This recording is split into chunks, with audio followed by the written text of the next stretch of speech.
They laughed when the man insisted on taking the rejected dog, but days later their video went viral, and the shelter was never the same. Before we continue, don't forget to subscribe to the channel, like the video, and comment where in the world you're watching from. Let's go. The afternoon sun cast long shadows across the parking lot of Second Chance Animal Shelter as Mark Jensen pulled up in his weathered pickup truck. He sat for a moment, hands still gripping the steering wheel, gathering his courage. At 42, Mark's face bore the lines of someone who had weathered life's storms, the creases around his eyes deepening as he squinted at the modest building before him. The shelter was housed in a converted warehouse on the outskirts of Millfield, its faded blue paint peeling in places, revealing the gray concrete beneath. Taking a deep breath, Mark finally stepped out of his truck, wincing slightly as his bad knee protested the movement. 6 months after the accident that had taken his career as a firefighter, his body still reminded him daily of what he had lost. The physical pain, however, paled in comparison to the emptiness that had taken residence in his chest since that night. "Mark, I didn't expect to see you today," called Sarah Chen, the shelter's director, as she emerged from the front entrance. Her dark hair was pulled back in a practical ponytail, and her face lit up with genuine warmth at the sight of him. "How are you doing?" "Hey, Sarah, I'm managing," Mark replied, attempting a smile that didn't quite reach his eyes. "Thought I'd stop by and see if you needed any help with anything." Sarah's expression softened. She had known Mark for years, ever since he had helped rescue several animals from a house fire and brought them to the shelter.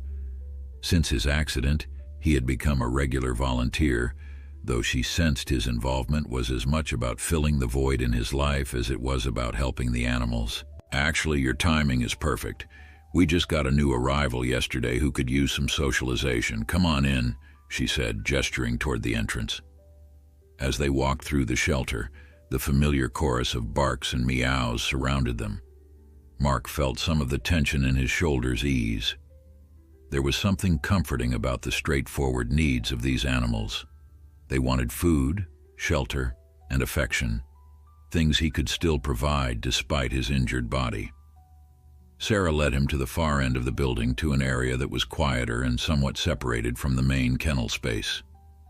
"He's back here," she said, her voice taking on a more serious tone. "We're keeping him a bit isolated for now." Mark's curiosity piqued. "Problem dog?" "That's one way of putting it," Sarah replied, stopping before a large kennel. "This is Beast." Mark peered into the kennel and felt his breath catch in his throat. Inside sat the largest dog he had ever seen at the shelter, a massive mixed breed with the broad chest and powerful jaws that suggested pit bull ancestry, combined with the size of perhaps a mastiff or Rottweiler.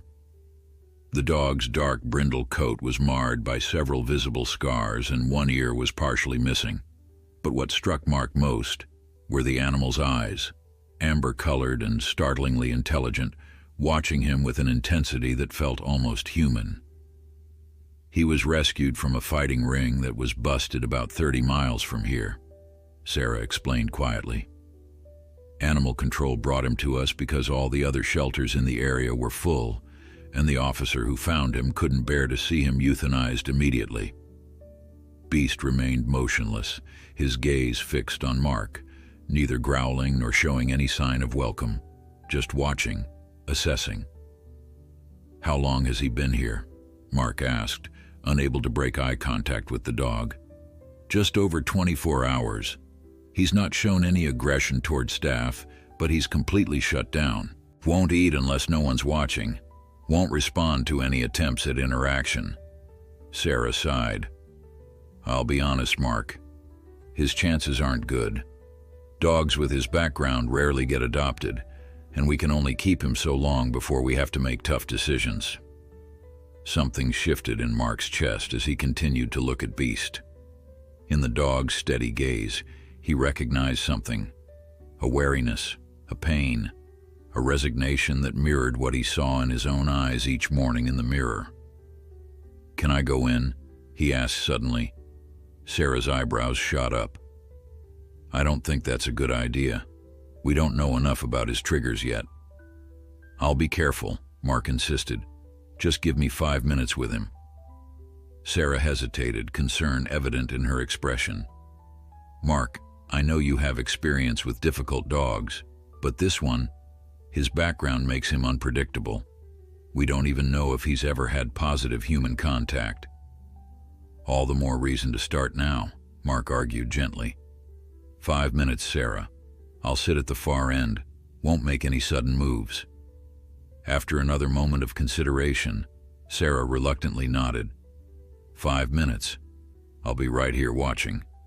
If I say out, you come out immediately, no questions asked. Deal?" "Deal," Mark agreed. Sarah unlocked the kennel door, opening it just enough for Mark to slip inside. Beast's ears twitched forward, but otherwise he remained still, his muscles visibly tense beneath his scarred coat. Mark moved slowly, carefully, until he reached the opposite side of the kennel. Then, with deliberate movements, he lowered himself to the floor, sitting cross-legged with his back against the wall. He didn't look directly at Beast, instead keeping his gaze soft and unfocused. His posture relaxed despite the adrenaline coursing through his veins. For what felt like an eternity, nothing happened. Beast remained frozen in his corner. Mark breathed steadily in his. The only sounds were the distant barks from the main kennel area and Sarah's nervous shifting outside the door. Then, almost imperceptibly, Beast exhaled, a long breath that seemed to carry the weight of his difficult life. His posture remained alert, but something in his eyes changed as he continued to study the quiet human who had entered his space and made no demands. "I know what it's like," Mark said softly, his voice barely above a whisper. "To have the life you knew ripped away, to be in pain, to not know what comes next." Beast's ears twitched again at the sound of Mark's voice, but he made no move to approach or retreat. "It's okay to be scared," Mark continued. "It's okay to not trust. I get it." Outside the kennel, Sarah watched in amazement as Beast slowly, almost imperceptibly, relaxed his rigid posture. The dog didn't move from his spot, but the razor-sharp tension in his body eased slightly, his breathing becoming more regular. When the 5 minutes were up, Sarah cleared her throat softly. "Mark, time's up." Mark nodded, still not looking directly at Beast. With the same deliberate slowness with which he had entered, he began to rise from his seated position. As he did, his bad knee suddenly buckled, causing him to stumble slightly and brace his hand against the wall with a sharp intake of breath. The unexpected movement caused Sarah to gasp, certain it would trigger an aggressive response from Beast. But to her astonishment, the dog simply watched, head tilted slightly, as Mark regained his balance. "I'm okay," Mark assured her, straightening up. He finally turned his full gaze to Beast and said quietly, "Thanks for letting me visit. I'll come back tomorrow if that's all right with you." As Mark exited the kennel, Sarah quickly secured the door behind him. "That was unexpected," she said. "He didn't react at all to your sudden movement." "He knew I wasn't a threat," Mark replied, his eyes still on the large dog who had now laid down, head on paws but eyes still tracking Mark's movements. "You can't know that," Sarah cautioned. "Dogs from fighting backgrounds are trained to be hypervigilant and reactive. It's remarkable he didn't respond aggressively, but we can't assume he's safe based on one interaction." Mark nodded, acknowledging her concern. "I understand, but I'd like to come back tomorrow, and the day after. I think he and I might have something to offer each other." Sarah's expression grew troubled. "Mark, I know that look. I need to be very clear here. Beast is not a candidate for adoption, especially not to a home with no experience handling traumatized fighting dogs. the liability alone. I was a K-9 handler before I became a firefighter, Mark interrupted quietly. I worked with police dogs for 7 years. That's different, and you know it, Sarah argued. Those dogs were specifically bred and trained for their work. Beast was abused and forced to fight for who knows how long. His history makes him dangerous, regardless of how calm he seems right now. Mark turned to face her fully, a spark of something in his eyes that Sarah hadn't seen since before his accident. Everyone deserves a second chance, Sarah. Isn't that what this place is supposed to be about? Before she could respond, the front door of the shelter burst open and a woman's voice called out, "Sarah, are you back here? We need to talk about the new dog." Sarah closed her eyes briefly, looking pained. "That's Linda Reynolds, our board president," she murmured to Mark, "and she's not going to be happy about Beast still being here." A moment later, an elegantly dressed woman in her 60s appeared at the end of the hallway, accompanied by 2 men in business attire. Linda's carefully coiffed gray hair and pearl necklace seemed distinctly out of place in the utilitarian shelter environment. Her expression was severe as she approached. "Sarah, I thought we agreed that this dog would be evaluated by Dr. Phillips first thing this morning," she said, her voice clipped and authoritative. Her gaze flicked to Mark, then to Beast in his kennel, before returning to Sarah. "Who is this? And why is he back here with that dangerous animal?" "Linda, this is Mark Jensen, one of our most dedicated volunteers," Sarah replied, her voice taking on a professional calm that Mark recognized as her dealing with difficult people tone. "Mark, this is Linda Reynolds, our board president, along with Richard Atkins and Thomas Weber, also board members." Mark nodded politely, though he noted that none of the 3 newcomers offered to shake his hand. "Dr. Phillips had an emergency at his clinic," Sarah continued. "He's coming tomorrow morning. In the meantime, Beast has been calm and non-aggressive. Mark was just helping me assess his sociability." Linda's perfectly penciled eyebrows rose in disapproval. "That was extremely reckless, Sarah. The liability issues alone. This dog should not be interacted with until we have a professional evaluation and, most likely, immediate euthanasia." Mark felt a surge of protective anger. "With all due respect, Mrs. Reynolds, Beast hasn't shown any signs of aggression. Quite the opposite. He's showing remarkable restraint and intelligence given what he's been through." Linda turned her cool gaze to Mark. "Mr. Jensen, isn't it? While we appreciate your volunteer work, decisions about dangerous animals are made by this board based on the recommendations of qualified professionals. This dog's history makes him unsuitable for rehabilitation or adoption. It would be irresponsible of us to suggest otherwise." "You haven't even given him a chance," Mark argued, struggling to keep his voice level. "The shelter has limited resources," the man Sarah had introduced as Richard Atkins interjected. "Every day we spend on an unadoptable animal is a day we can't help dogs and cats who have a real chance at finding homes." Mark looked to Sarah for support, but she seemed torn, her expression conflicted as she glanced between him and the board members. "I'd like to adopt him," Mark said suddenly, the words emerging before he had fully formed the thought. A stunned silence followed his declaration. Linda Reynolds was the first to recover from her shock. Her carefully composed expression gave way to one of disbelief, followed quickly by dismissive laughter. "You can't be serious," she said, looking at Mark as though he had suggested they fly to the moon on a bicycle. "This isn't a pet, Mr. Jensen. This is a fighting dog with years of trauma and training to be aggressive. You might as well bring home a ticking bomb." Mark stood his ground, his jaw set in a way that Sarah recognized all too well from his firefighting days. "I understand the risks. I also understand that every animal deserves a fair assessment before being written off." Thomas Weber, the quietest of the board members, finally spoke up. "While I appreciate your compassion, Mr. Jensen, Linda's right. Our insurance wouldn't even cover us if we allowed adoption of a known fighting dog. The liability alone—" "I'll sign whatever waivers you need," Mark interrupted. "Full responsibility." "It doesn't work that way," Richard Atkins said, his tone condescending. "If that dog hurts someone, this shelter would be held accountable regardless of what paperwork you sign. We have a duty to public safety." Mark felt his frustration rising. He looked back at Beast, who remained lying down but alert, watching the humans with those intelligent amber eyes. Something about the dog's quiet dignity in the face of people casually discussing his death stirred a protective instinct in Mark that he hadn't felt since the accident.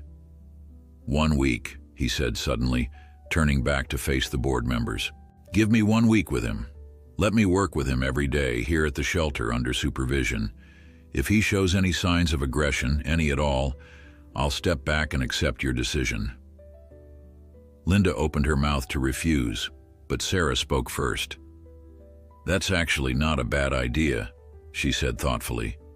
"Dr. Phillips could do his evaluation tomorrow, and if he doesn't find any immediate concerns, Mark could start a rehabilitation program under my supervision. If Beast shows improvement, great. If not, at least we've given him a fair chance." Linda's expression hardened. "Sarah, you know as well as I do that 1 week isn't enough to rehabilitate a fighting dog, if such a thing is even possible. This is simply delaying the inevitable." "Maybe," Sarah conceded, "but it's the humane thing to do, and it costs us nothing except time." "Time is money," Richard muttered. Mark took a deep breath, trying to keep his temper in check. "I'll donate $500 to the shelter for the week of Beast's care," he offered, "and I'll volunteer extra hours to make up for any staff time spent supervising us." The board members exchanged glances. Mark could tell they were looking for a way to refuse that wouldn't make them appear callous. "Let's take this discussion to the office," Linda finally said. "Sarah, Mr. Jensen, please join us. I believe we need to establish some very clear parameters if this experiment is to proceed at all." 45 minutes later, Mark emerged from the shelter's cramped administrative office with mixed feelings. On one hand, he had won Beast a reprieve. The dog would be given 1 week to demonstrate his potential for rehabilitation, starting after Dr. Phillips's evaluation tomorrow. On the other hand, the conditions the board had imposed were stringent. Mark would be allowed to work with Beast daily, but only under Sarah's direct supervision. Beast would remain in the isolation kennel, away from other animals and shelter visitors. Mark would be required to document every interaction in detail, with Sarah countersigning his reports. And at the first sign of aggression, which Linda had defined broadly to include everything from growling to excessive barking, the program would be terminated immediately. Still, it was better than nothing. As Mark made his way back to Beast's kennel, Sarah fell into step beside him. "You know they're just hoping to run out the clock, right?" she said quietly. "They've set up so many conditions that they're practically ensuring failure." Mark nodded. "I know, but it's a chance. And sometimes that's all you need." Sarah stopped him with a gentle hand on his arm. "Mark, I need to ask you something, and I need you to be honest with me." She looked into his eyes searchingly. "Is this about Beast, or is this about you?" The question caught him off guard. "What do you mean?" "I mean, you've been struggling since the accident.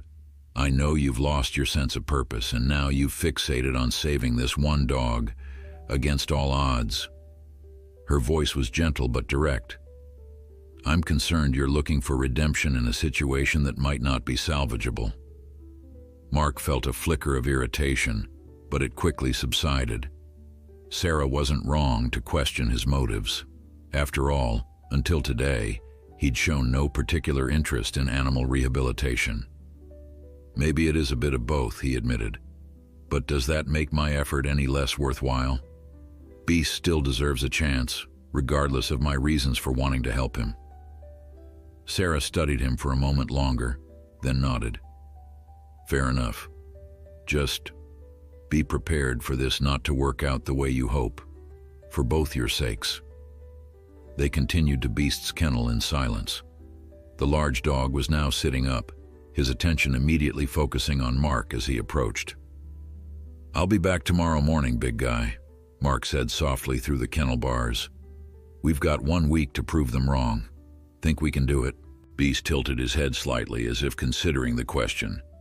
I'll take that as a yes, Mark said with the first genuine smile he'd felt in months. The following morning, Mark arrived at the shelter just as Dr. Phillips, the veterinarian, was completing his examination of Beast. To everyone's surprise, the dog had allowed the examination with remarkable tolerance, though he had required a muzzle as a precaution. Physically, he's in decent shape considering his background, Dr. Phillips reported as he removed his gloves. Some old scars and injuries, as you can see, but nothing that seems to be causing him current pain. He's been neutered at some point. I'd estimate he's about 4 years old. And behaviorally? Linda Reynolds asked, standing well back from the kennel. Dr. Phillips shrugged. No obvious signs of illness-related aggression. He's cautious but not overtly hostile. That said, his history makes him a high-risk case. If you decide to attempt rehabilitation, it would need to be with someone who has significant experience with traumatized dogs. Mark felt a small surge of hope. At least the vet hadn't immediately recommended euthanasia. Once Dr. Phillips had left and Linda had retreated to the office, but not before reminding Sarah about the strict conditions of their agreement, Mark was finally able to begin his first official session with Beast. Sarah set up a chair outside the kennel with a clipboard to take notes. Remember, slow movements, no direct eye contact at first, and don't try to push too fast, she advised. Mark nodded, taking a deep breath to center himself. Then, with the same deliberate movements as the day before, he entered Beast's kennel and sat down on the floor. For the first 10 minutes, he simply sat quietly, occasionally talking to Beast in a low, gentle voice about inconsequential things: the weather, the birds he had seen on his drive to the shelter, the sandwich he had packed for lunch. Beast watched him attentively the entire time, neither moving closer nor retreating further. After those initial minutes, Mark slowly reached into his pocket and pulled out a soft rubber ball. "Thought you might like something to play with," he said, placing the ball on the floor between them. Beast's eyes fixed on the ball, but he made no move toward it. "That's okay," Mark said easily. "It's there if you want it." The remainder of the hour-long session continued in much the same way, Mark talking quietly, occasionally introducing a toy or a treat, but never forcing any interaction. By the end, Beast hadn't moved from his spot, but Mark noticed that his body language had relaxed significantly. The dog's muscles were no longer tensed for flight or fight, and he had even laid down again, though his eyes never left Mark. "Well, it's a start," Sarah commented as Mark exited the kennel. "He's definitely less stressed than he was yesterday." "He's assessing me," Mark replied, "figuring out if I'm safe." Sarah nodded, making a final note on her clipboard. "You'll be back this afternoon?" "Wouldn't miss it," Mark confirmed. Over the next 3 days, Mark settled into a routine, visiting Beast twice daily for hour-long sessions. Progress was slow but steady. By the end of the second day, Beast had finally accepted a treat from Mark's outstretched hand, a monumental breakthrough that had caused Sarah to gasp audibly from her observation post. On the third day, Beast actually approached Mark, cautiously sniffing his extended hand before retreating to his safe corner. Each small step forward filled Mark with a sense of achievement he hadn't experienced since before the accident. But it was on the morning of the 4th day that everything changed. Mark arrived at the shelter to find Sarah waiting for him in the parking lot, her face tight with concern. "What's wrong?" he asked immediately, his stomach clenching with dread. "There was an incident last night," she said, her voice low. "One of our newer volunteers was cleaning kennels. She didn't realize Beast was in isolation for a reason and tried to take him for a walk." Mark felt his heart sink. "Was anyone hurt?" Sarah hesitated. "No, but Beast growled and barked when she tried to leash him. She got scared and reported it to Linda this morning." "That's not aggression," Mark protested. "That's a normal reaction to a stranger invading his space and trying to restrain him." "I know that, and you know that," Sarah said, "but Linda is using it as evidence that Beast is dangerous. She's called an emergency board meeting for this afternoon to reconsider the one-week agreement." Mark's hands clenched into fists at his sides. "Where is Beast now?" "Still in his kennel. Linda wanted him sedated, but I refused without proper cause." Sarah touched his arm gently. "Mark, I think you should prepare yourself. The board was looking for any excuse, and now they have one." Mark shook his head, a determination hardening within him.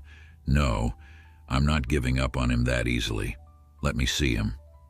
Together they walked into the shelter, the usual chorus of animal sounds doing nothing to ease the tension Mark felt. When they reached Beast's kennel, the dog was pacing, his body language reflecting the anxiety he surely sensed in the humans around him. "Hey, big guy," Mark called softly, approaching the kennel.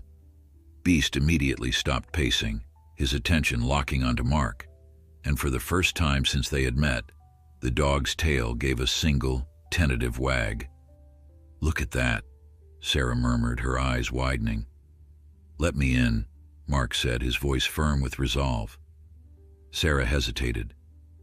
"Mark, if something happens now, after the incident last night—" "Nothing is going to happen," Mark insisted. "He trusts me, at least a little bit. I need to show him that I still trust him too." After a moment's consideration, Sarah nodded and unlocked the kennel door. Mark entered slowly, as he always did, but instead of sitting at the far end of the kennel, this time he walked directly to the center and knelt down, extending his hand. "Come here, Beast," he called softly. "It's okay, boy." For a long moment, Beast remained motionless, studying Mark with those intelligent eyes. Then, with deliberate slowness, he approached. Beast's approach was cautious, but deliberate. His massive head extended forward, nostrils flaring as he took in Mark's scent. When he was just inches away from Mark's outstretched hand, he paused, amber eyes searching the human's face as if looking for any sign of deception or fear. "It's okay," Mark repeated softly. "I'm not going anywhere." With those words, Beast closed the final distance and pressed his muzzle against Mark's palm. The contact was electric, a bridge formed between two wounded souls. Mark remained perfectly still, not wanting to shatter this fragile moment of trust. From her position by the kennel door, Sarah watched in amazement as Beast leaned slightly into Mark's touch. "I've never seen anything like this," she whispered. 4 days ago, he wouldn't let anyone near him." Mark didn't respond, his focus entirely on the dog before him. Slowly, telegraphing his movements, he raised his other hand and gently placed it on Beast's broad shoulder. The dog tensed momentarily but didn't pull away. "That's it," Mark murmured encouragingly. "You're doing great." For several minutes they remained like that, man and dog connected by touch, building trust with each passing second. Then, in a move that brought tears to Sarah's eyes, Beast took another step forward and lowered his massive head against Mark's chest. Mark carefully wrapped his arms around the dog, feeling the strong heartbeat against his own. "I've got you," he whispered, his voice thick with emotion. "I've got you now." The sound of the shelter's front door opening broke the spell. Beast immediately pulled back, though not fearfully, more like a soldier coming to attention. "That'll be Linda," Sarah said, her expression falling. "The board meeting isn't until this afternoon, but she said she'd be stopping by this morning to assess the situation." Mark nodded, giving Beast one more gentle pat before standing up. Let her come. Let her see what I just saw. But when Linda Reynolds appeared in the hallway, she wasn't alone. Behind her followed a man in a crisp uniform that Mark immediately recognized: Animal Control. "What's going on?" Mark demanded, stepping out of the kennel as Sarah quickly secured the door behind him. Linda's chin lifted slightly. "After last night's incident, I felt it prudent to have Officer Daniels here evaluate the animal. As board president, I have a responsibility to ensure the safety of our staff and volunteers." "There was no incident," Mark said, struggling to keep his voice level. Beast reacted normally to a stranger trying to handle him without proper introduction. Any dog would have done the same. "Be that as it may," Linda replied coolly. "Our agreement was clear. Any signs of aggression would result in immediate termination of this experiment."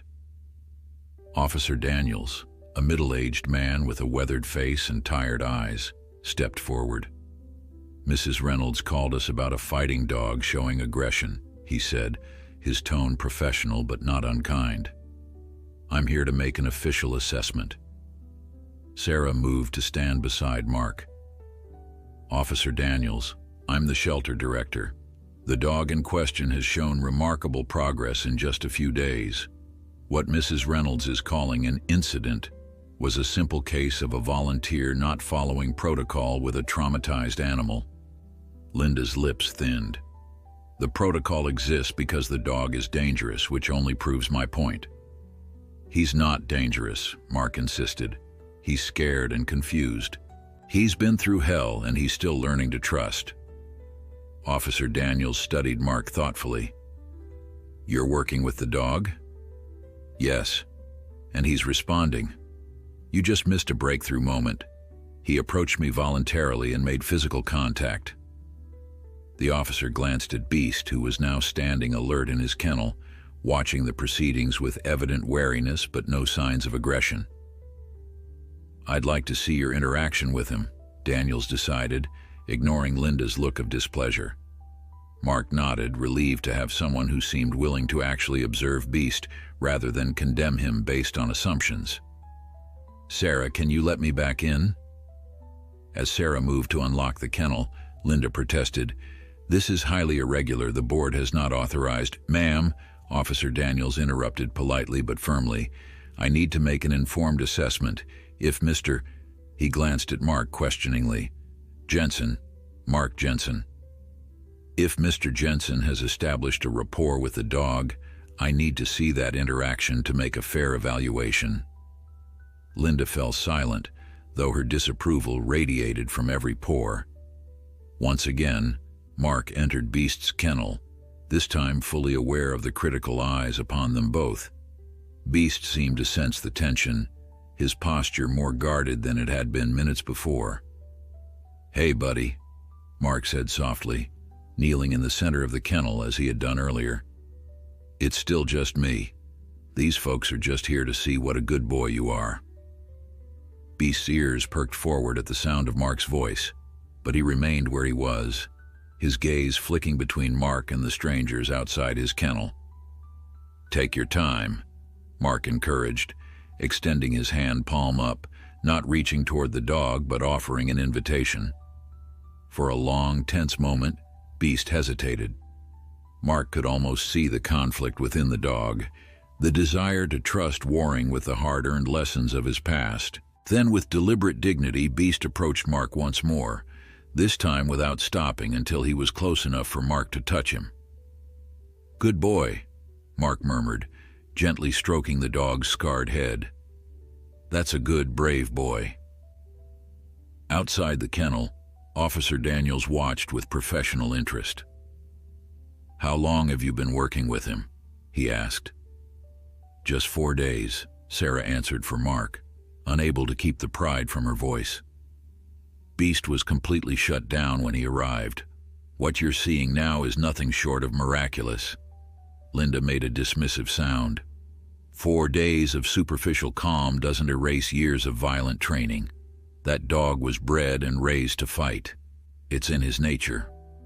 "No, it's not," Mark said firmly, still stroking Beast, who had now settled beside him, leaning slightly against his leg. It's what he was forced to do, not who he is. There's a difference. Officer Daniels considered this, then turned to Linda. Mrs. Reynolds, I understand your concerns, but based on what I'm seeing, this dog is not presenting an immediate danger. He appears to be responding well to Mr. Jensen's handling. So you're not taking him? Linda asked, clearly disappointed. Not today, Daniels replied. However, he added, turning to Sarah, I would recommend continued isolation protocols until his rehabilitation is further along, and I'll need to file a report about the situation. Sarah nodded. Of course. We'll maintain all safety precautions. Linda's perfectly manicured nails tapped against her designer handbag. The board meeting will still proceed as scheduled this afternoon. Officer Daniels' observations will be taken into consideration, but the final decision about this animal remains with the board. After Linda had departed, clearly dissatisfied with the outcome, Officer Daniels lingered behind. You've made impressive progress with him, he said to Mark, but Mrs. Reynolds isn't entirely wrong about the risks. Dogs from fighting backgrounds can be rehabilitated, but it takes time and expertise. I know, Mark acknowledged. I was a K-9 handler before I became a firefighter. I understand the challenges. Officer Daniels raised an eyebrow, reassessing Mark with newfound respect. That explains a few things. Still, a police dog is different from a fighting dog. They're trained differently, respond to different cues. At their core, they're still dogs, Mark said, looking down at Beast, who had relaxed enough to lie down beside him. They want to please, to belong.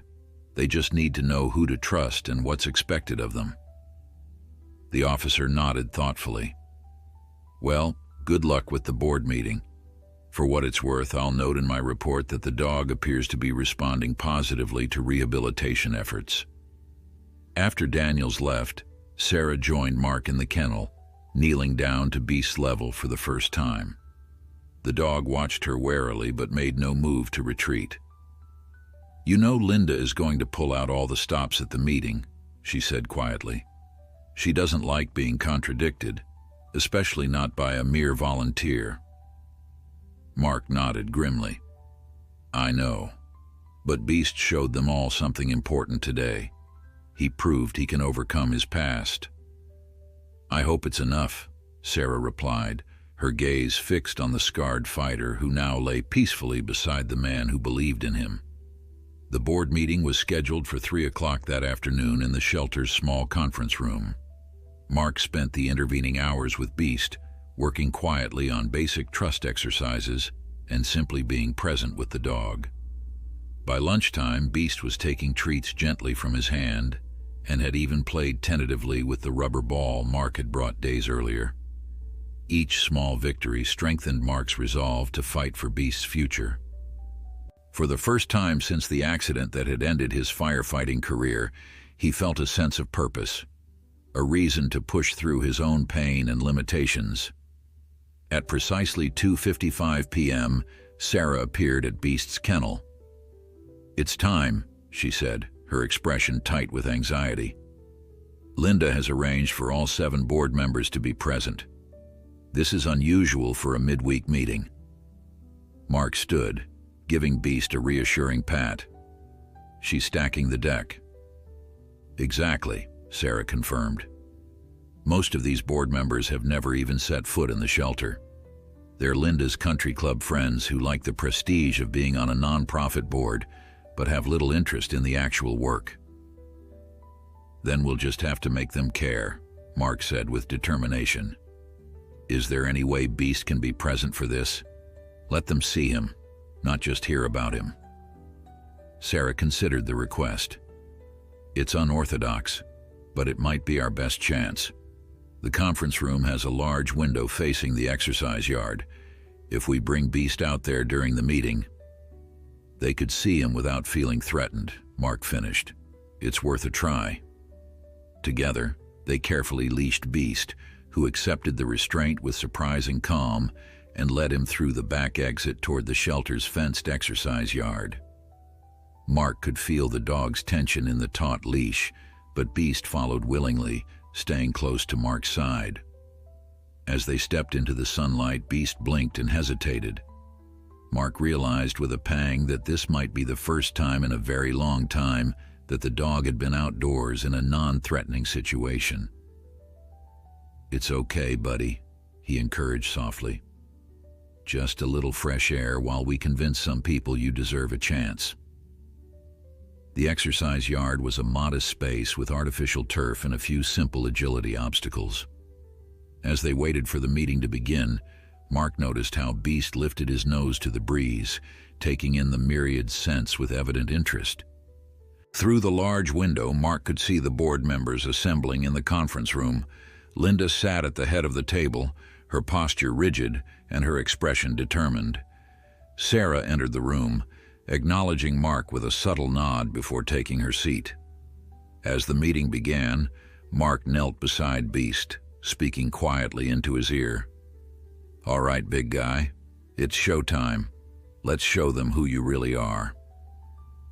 Through the conference room window, Mark could see Linda Reynolds gesturing emphatically as she addressed the board members. Although he couldn't hear her words, her body language conveyed her message clearly enough: warning, urgency, concern. Several of the board members were nodding along, their faces solemn. Sarah sat at the far end of the table, her posture straight but her hands clasped tightly in front of her. When she finally spoke, her expression was passionate, her gaze moving from one board member to the next as if trying to connect with each of them personally. "They're deciding your fate in there, buddy," Mark murmured to Beast, who sat attentively by his side, remarkably calm despite the unfamiliar environment. "But they don't really know you, do they?" Beast's ears twitched at the sound of Mark's voice, and he leaned slightly against Mark's leg, a gesture of trust that would have seemed impossible just days ago. Inside the conference room, the discussion was growing heated. Linda's perfectly manicured finger jabbed at a document in front of her, her face flushed with conviction. Richard Atkins, who Mark remembered from their previous encounter, was nodding emphatically, occasionally adding comments that seemed to reinforce Linda's position. Sarah, meanwhile, had pulled out a folder and was distributing what appeared to be photographs to each board member. As they examined the images, several of them frowned, a couple shook their heads, and one older woman put her hand to her mouth in what looked like dismay. "I think Sarah's showing them your intake photos," Mark said to Beast. "Showing them what you've been through." Beast shifted his weight, seemingly uncomfortable with Mark's tension. Mark consciously relaxed his shoulders and took a deep breath. "It's okay. You've done nothing wrong." Inside, one of the board members, a man in his 60s with silver hair and glasses, had stood up and was speaking to the group. His demeanor was calm but authoritative, and even Linda seemed to be listening respectfully. When he finished, he pointed toward the window, and all heads turned to look at Mark and Beast in the exercise yard. Mark met their collective gaze steadily, one hand resting lightly on Beast's back. This was their moment to make an impression. To his immense pride, Beast remained seated beside him, displaying none of the anxious or aggressive behaviors that would have reinforced the board's fears. "Good boy," Mark whispered. "You're doing great." A few moments later, Sarah emerged from the building and approached them, her expression carefully neutral. "What's happening in there?" Mark asked quietly as she reached them. "It's complicated," Sarah replied. "Dr. Whitman, he's our most senior board member and a retired veterinarian, has suggested that the board observe Beast directly, but in a controlled environment." "That sounds promising," Mark said cautiously. Sarah grimaced. "Linda is insisting that if they do so, Beast must be muzzled, and you must demonstrate that he responds to basic commands. She's setting the bar deliberately high, knowing that Beast hasn't had any formal training with you yet." Mark considered this challenge. What commands specifically? Sit, stay, come, the basics. But Mark, Beast has been with you for less than a week. It's not reasonable to expect. We'll do it, Mark interrupted, a plan already forming in his mind. Beast is smart and he wants to please. He's already responding to my cues even if we haven't formalized any commands. Sarah looked dubious. Are you sure? If this goes wrong, it won't, Mark said with more confidence than he felt. When do they want to do this? Now. They're moving to the training room. It's larger than the conference room and has observation windows. Mark nodded, taking a deep breath to center himself. All right, buddy, he said to Beast, who was watching their interaction attentively. Time to show them what you're made of. The training room was a spacious area normally used for puppy socialization classes and basic obedience training. It had been hastily cleared for this impromptu demonstration, with chairs arranged along one wall for the board members. Linda sat in the center, her posture rigid with disapproval. Mark entered with Beast on a loose leash, projecting a calm confidence he didn't entirely feel. He had only moments to prepare, and while Beast had shown remarkable responsiveness to his presence, they had not worked on formal commands. This would be a test of the bond they had formed more than any training. Sarah handed him a basket containing a muzzle, a few treats, and some simple toys. Linda insisted on the muzzle. She murmured apologetically. Mark took the basket but made no move to put the muzzle on Beast. Instead, he led the dog to the center of the room and turned to address the board members directly. Thank you for giving Beast this opportunity, he began, his voice steady. Before we start, I'd like to clarify a few things. Beast came to the shelter just 5 days ago. In that time, he's gone from a completely shut down, traumatized animal to what you see before you now.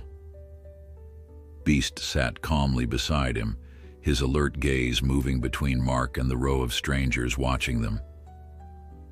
We haven't worked on formal obedience commands yet, Mark continued. Our focus has been on building trust and helping Beast feel safe. That said, I believe he's intelligent enough to demonstrate some basic behaviors that show his potential.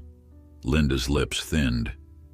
Mr. Jensen, the muzzle is a non-negotiable safety precaution. Mark met her gaze steadily. Mrs. Reynolds, I understand your concern for safety. However, putting a muzzle on Beast right now in this stressful new environment would undermine the trust we've built. It would tell him that I expect him to be dangerous. This isn't about your feelings, Mr. Jensen, Linda replied coldly. It's about shelter policy and the safety of everyone in this room. Dr. Whitman, the silver-haired board member who had spoken up in the conference room, cleared his throat. Perhaps we could compromise. Mr. Jensen, would you be willing to demonstrate Beast's responsiveness to you first, and then we can reassess the need for a muzzle? Mark nodded gratefully. That seems reasonable. Thank you. Linda looked as though she wanted to object, but instead folded her arms across her chest and leaned back in her chair. Taking a deep breath, Mark turned his full attention to Beast. This was their moment of truth. Beast, sit, he said clearly, using the same calm, firm tone he had used with police K9s years before. For a heart-stopping moment, Beast simply looked at him, head tilted slightly in confusion. Then, as if processing the unfamiliar command, the dog slowly lowered his hindquarters to the floor. Good boy, Mark praised softly, retrieving a treat from the basket and offering it to Beast, who took it gently from his fingers. A murmur ran through the observing board members. Mark caught Sarah's eye and saw her small, encouraging nod. Beast, stay, Mark commanded next, taking a step backward. Beast remained seated, his intelligent eyes fixed on Mark. Mark took another step back, and another, until he was about 10 feet away. Beast watched him attentively but didn't move from his position. Good boy, Mark called, then extended his hand in a beckoning gesture. Beast, come.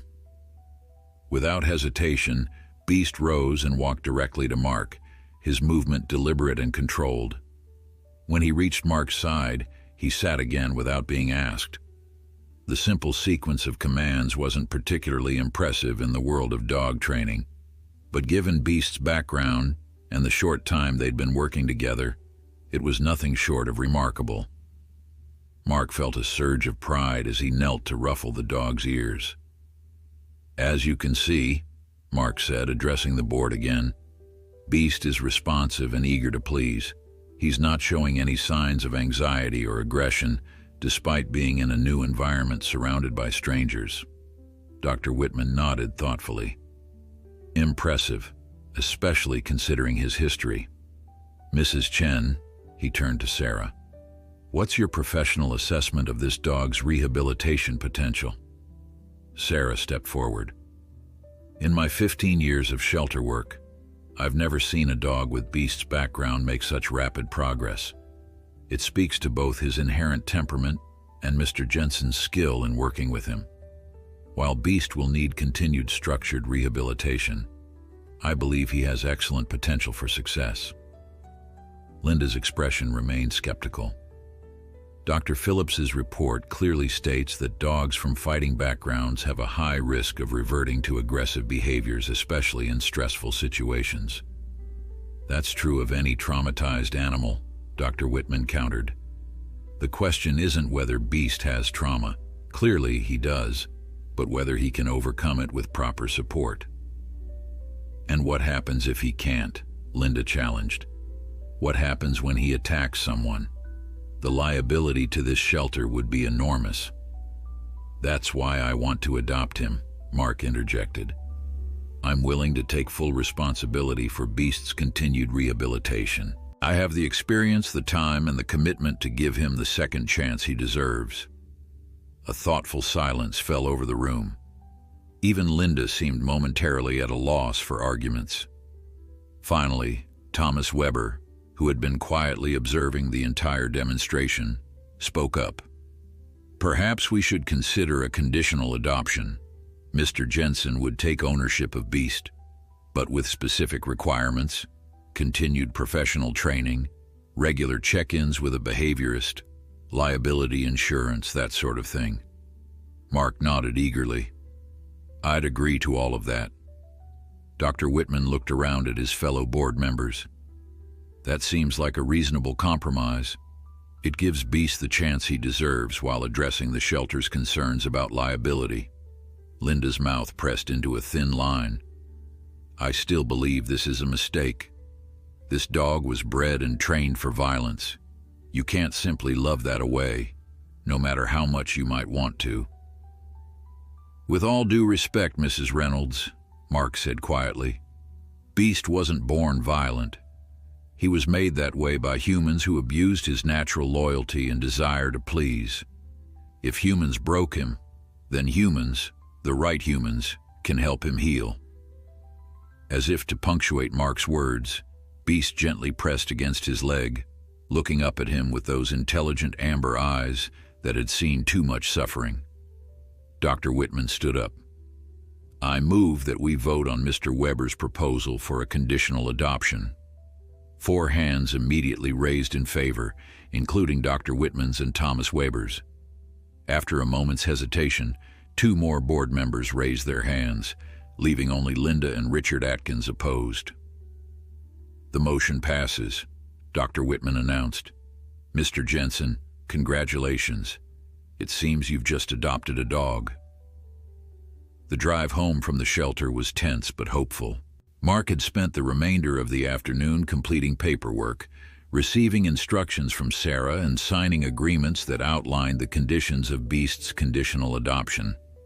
The terms were stringent: weekly check-ins with a professional behaviorist, a secure fenced yard, muzzles in public spaces, and liability insurance that had made Mark wince when he saw the premium. But none of that mattered now as he glanced at the large dog sitting in the passenger seat of his pickup truck. Beast was alert but calm, his amber eyes taking in the passing scenery with evident interest. Occasionally, he would turn to look at Mark, as if checking that this strange new development in his life was still proceeding as expected. "Almost home, buddy," Mark said softly, reaching over to briefly touch the dog's shoulder. Home was a modest cabin on 3 acres of land about 20 minutes outside of Millfield. Mark had purchased it after his medical retirement from the fire department, seeking solitude as he grappled with the loss of the career that had defined him. The property's isolation, once a reflection of his desire to withdraw from the world, now seemed providential. A perfect place for a traumatized dog to heal without the stresses of close neighbors or urban distractions. As they pulled up the gravel driveway, Beast's posture tensed slightly, his ears perking forward as he surveyed this new territory. "It's okay," Mark assured him. "This is your home now, too." The cabin was simple but well-maintained, with a large covered porch wrapped around 2 sides. The yard wasn't fenced, something Mark would need to remedy immediately, but the surrounding woods provided a natural boundary. It was peaceful here, the only sounds being birdsong and the gentle rustling of leaves in the breeze. Mark parked and turned to Beast. "Ready to see your new digs?" He exited the truck first, then walked around to the passenger side and opened the door. Beast looked at him, then at the ground, seemingly calculating the jump. "Take your time," Mark encouraged. After a moment's consideration, Beast gracefully leaped down, immediately pressing close to Mark's leg as they approached the cabin. Mark moved slowly, allowing Beast to sniff and explore as they walked up the porch steps and to the front door. Inside, the cabin was cozy and unpretentious, an open-plan living area with a kitchen along one wall, a stone fireplace dominating another, and simple, comfortable furniture. A hallway led to what Mark assumed would be a bedroom and bathroom, though Beast's exploration hadn't taken him that far yet. "Home, sweet home," Mark murmured, watching as Beast cautiously began investigating his new environment, nose working overtime as he cataloged the unfamiliar scents. While Beast explored, Mark unpacked the supplies Sarah had sent with them: a new dog bed, food and water bowls, a collar and leash set, and a bag of high-quality dog food. There was also a folder containing information about traumatized dogs, training resources, and the contact information for Dr. Lillian Torres, the behaviorist Beast would be seeing weekly as part of his adoption agreement. Mark arranged the dog bed in a corner of the living room, where Beast would have a good view of both the front door and the rest of the space. He filled the water bowl and placed it nearby, then sat on the couch and simply observed as Beast completed his methodical inspection of the cabin. Finally, the dog approached the bed Mark had prepared, sniffing it thoroughly before looking at Mark as if seeking permission. "It's all yours, buddy," Mark said with a smile. Beast circled 3 times, then settled onto the bed with a deep sigh that seemed to release weeks of tension. For the first time since Mark had met him, the dog's eyes drifted closed, his massive head resting on his paws. Mark felt his throat tighten with emotion. The simple act of Beast feeling safe enough to sleep in his presence seemed like a monumental victory. "We did it," he whispered. "We're home." The first few days of their new life together established a rhythm.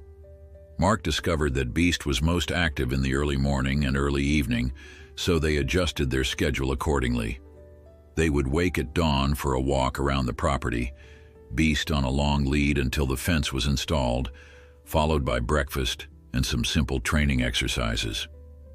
The afternoons were quieter, with Beast often napping while Mark worked on house projects or read up on rehabilitation techniques for traumatized dogs. Evenings brought another walk, dinner, and then relaxation by the fireplace, where Mark would talk softly to Beast about everything and nothing. By the 4th day, the fencing contractor had completed a large, secure enclosure connected to the cabin. It wasn't the entire 3 acres, but it gave Beast plenty of room to move freely while remaining safely contained. The moment Mark unclipped the lead and Beast realized he could explore the space independently, the dog's demeanor changed.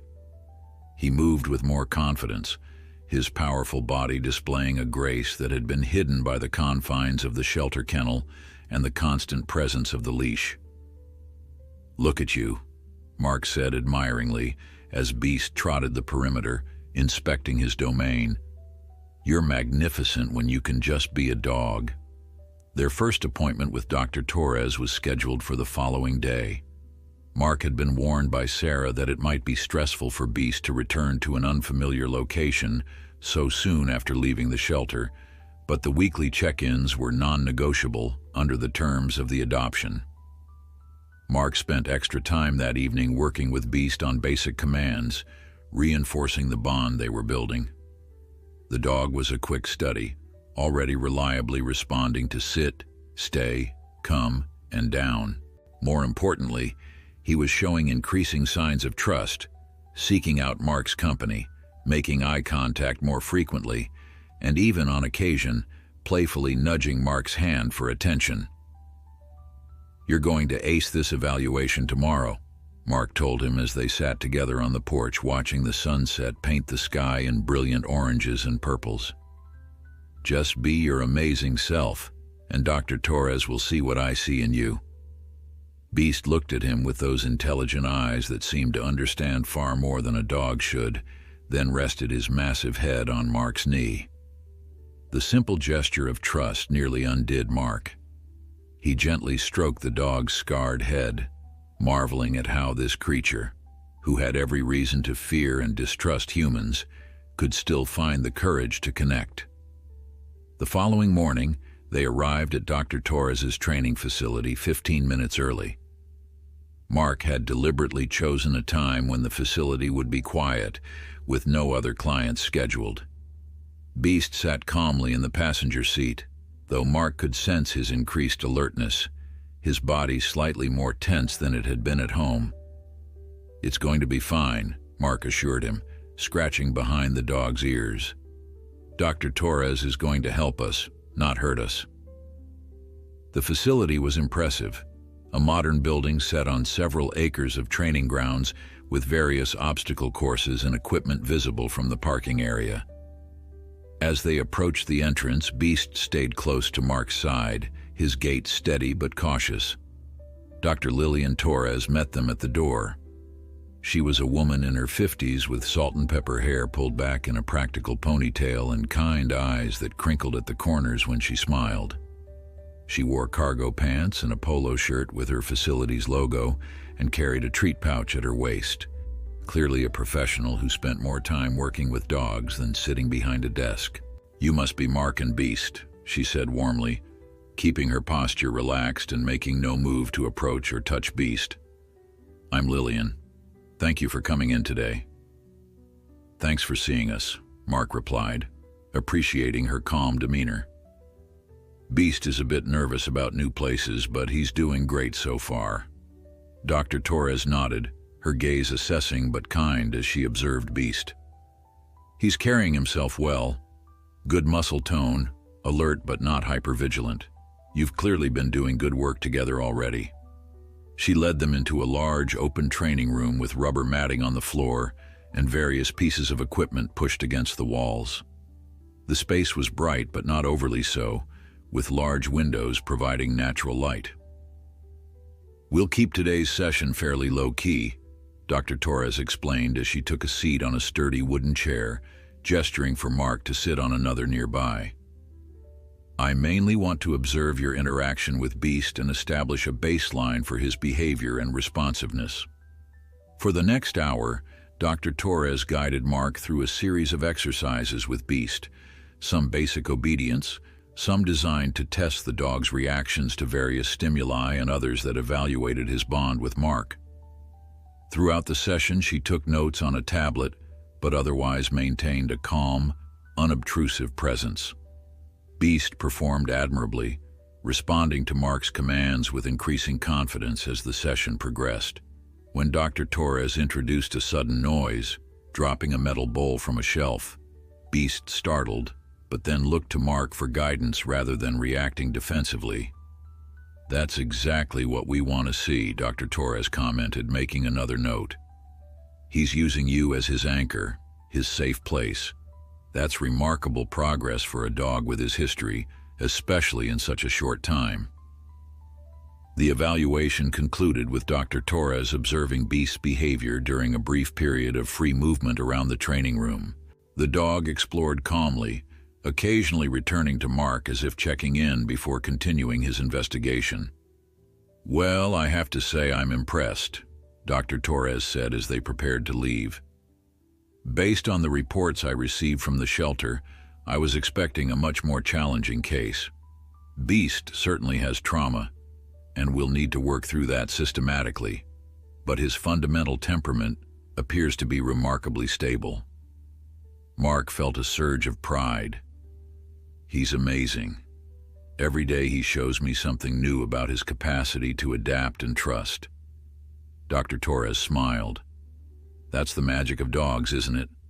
Their resilience puts us humans to shame sometimes." She handed Mark a folder. "Here's a training plan for the week. Nothing too demanding, just building on the foundation you've already established. We'll see you next Friday, same time." As they drove home, Mark reached over to scratch Beast behind the ears. "You were a star today, buddy." Dr. Torres was impressed, and so am I. Beast leaned into the touch, his amber eyes half closed in contentment. For a moment, the scars of his past seemed to fade, and Mark could glimpse the dog he might have been and might still become, without the shadow of the fighting ring hanging over him. "We've got this," Mark murmured, as much to himself as to Beast. "One day at a time." What neither of them could know was that their peaceful routine was about to be disrupted in ways that would test the fragile trust they had built and force them both to confront the demons of their past. The trouble began 3 weeks after Beast came home with Mark. They had settled into a comfortable routine, with Beast making steady progress in his training sessions with Dr. Torres. The dog was flourishing under Mark's patient care, gradually shedding the hypervigilance that had characterized his early days at the cabin. He still had moments of anxiety. Sudden noises could make him freeze, and he remained wary of strangers. But the change in him was remarkable. Mark, too, was transformed. The persistent pain in his injured knee seemed less debilitating when he had Beast to care for. He rose each morning with purpose, no longer dwelling on what he had lost, but focusing instead on the day ahead with his new companion. He had even begun reaching out to old friends, inviting his former fire captain Jim Reeves to visit the following weekend. "You'll like Jim," Mark told Beast as they walked the perimeter of their fenced yard on a crisp autumn morning. "He's a good man, stood by me after the accident, even when I pushed everyone away." Beast trotted alongside him, occasionally darting off to investigate an interesting scent before returning faithfully to Mark's side. These morning walks had become sacred time for both of them, a peaceful start to the day that set the tone for everything that followed. They were nearly back to the cabin when Beast suddenly stopped, his body going rigid. His ears swiveled forward, and a low, warning growl rumbled in his chest.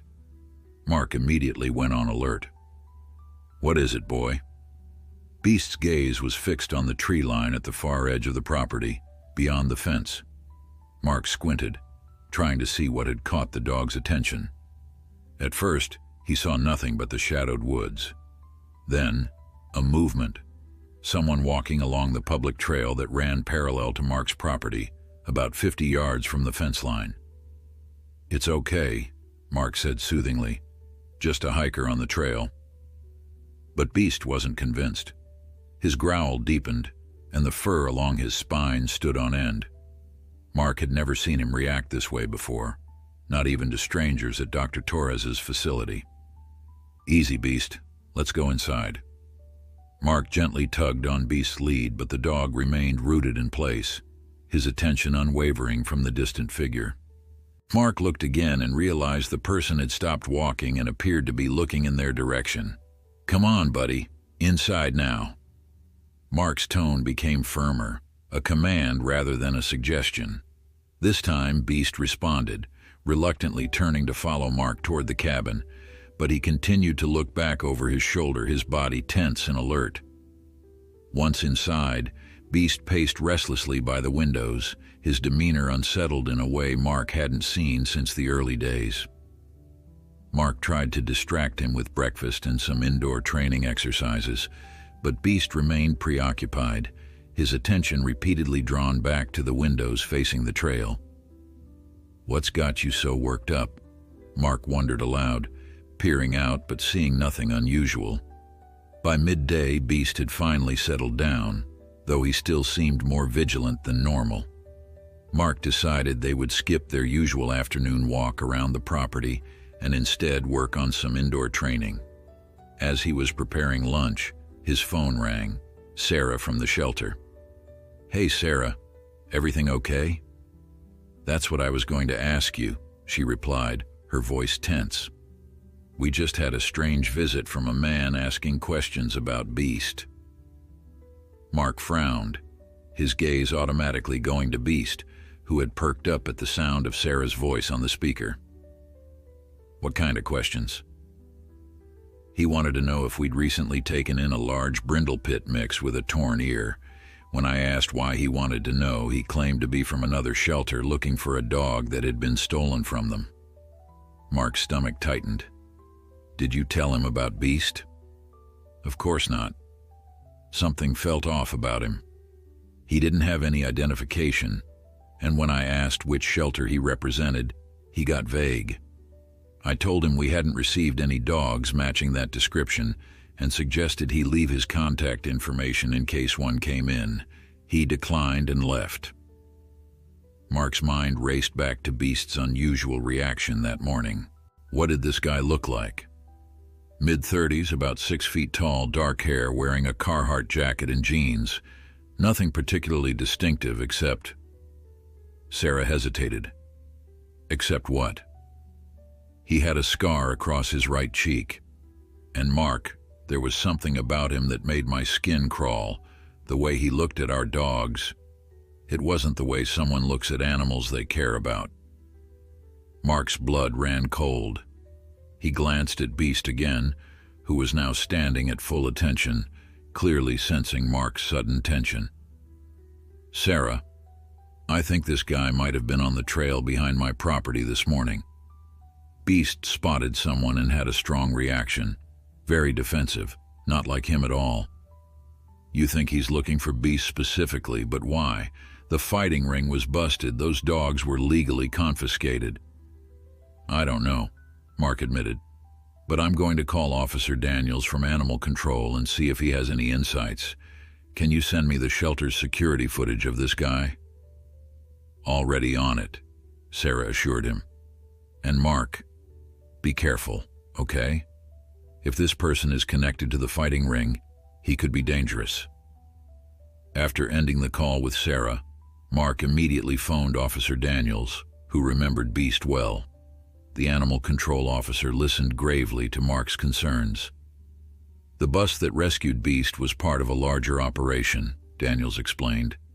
"The ringleader wasn't caught, only some of the lower-level operators. The police believe the main guy is still in the area, trying to rebuild." "And you think he might be looking for his dogs?" Mark asked, a protective anger building in his chest. "It's possible. These fighting dogs represent a significant investment for these criminals, the champion fighters especially." Mark looked at Beast, wondering about his past. Was Beast a champion? Hard to say for sure, but given his size, scars, and the fact that he survived, it's likely he was successful in the ring, which would make him valuable to his former owner. The realization hit Mark like a physical blow. Beast wasn't just a traumatized dog finding his way to a better life. He was evidence of a crime, and potentially a target for criminals who saw him as property, not a living being deserving of compassion. "What should I do?" Mark asked. "For now, be vigilant. Vary your routines, keep Beast close. I'll alert the police about the suspicious person at the shelter. They've been looking for any leads on the fighting ring operator." After hanging up, Mark sat beside Beast on the floor, drawing comfort from the dog's solid presence. "I won't let anyone take you back to that life," he promised, his voice fierce with determination. "No one's going to hurt you again." Beast leaned against him, as if understanding the gravity of the moment. That night, Mark had trouble sleeping. Every sound from the woods surrounding his cabin seemed amplified. The hoot of an owl, the rustle of leaves in the breeze, the distant call of coyotes. Beast, too, was restless, frequently rising from his bed to check the windows, his body language alert and wary. Around 2 in the morning, Beast suddenly stood at full attention, a low growl building in his chest. Mark was instantly awake, reaching for the baseball bat he'd placed beside his bed. "What is it, boy?" Beast's growl deepened as he stared fixedly at the bedroom window. Mark strained his ears and then heard it, the soft crunch of footsteps on the gravel outside his cabin. Heart pounding, Mark reached for his phone and dialed 911. "This is Mark Jensen at 1542 Ridge Trail Road," he whispered when the operator answered. "I think someone's trying to break into my home." "Officers are being dispatched," the operator assured him. "Are you in a safe location?" "I'm in my bedroom with my dog. I can hear someone outside." "Stay on the line, sir. Officers should be there in approximately 8 minutes. 8 minutes. It might as well be an eternity." Beast's growl had subsided into a tense silence, his body coiled like a spring as he continued to focus on the window. Mark heard another sound, the squeak of a floorboard on his front porch, followed by the soft jingle of metal, someone trying the doorknob. Mark's mind raced. His cabin was isolated, chosen specifically for its privacy. The nearest neighbor was over a mile away. Even with sirens, the police would take precious minutes to reach him. He was on his own. "Beast, come," he whispered, and the dog immediately moved to his side. Together they crept from the bedroom into the main living area, where Mark could see the shadowy outline of a figure on his porch through the curtained front window. The doorknob rattled again, more insistently this time. Then silence, followed by the sound of footsteps moving around to the side of the cabin. "They're checking for another way in," Mark murmured to Beast, whose muscles were tense beneath Mark's hand. A sudden crash of breaking glass from the kitchen window spurred them into action. Mark flipped on the lights, hoping to startle the intruder, while Beast let out a thunderous bark that seemed to shake the very walls of the cabin. Through the kitchen doorway, Mark caught a glimpse of a man in dark clothing halfway through the now broken window. At the sight of Mark and the barking Beast, the intruder hesitated, then quickly retreated back outside.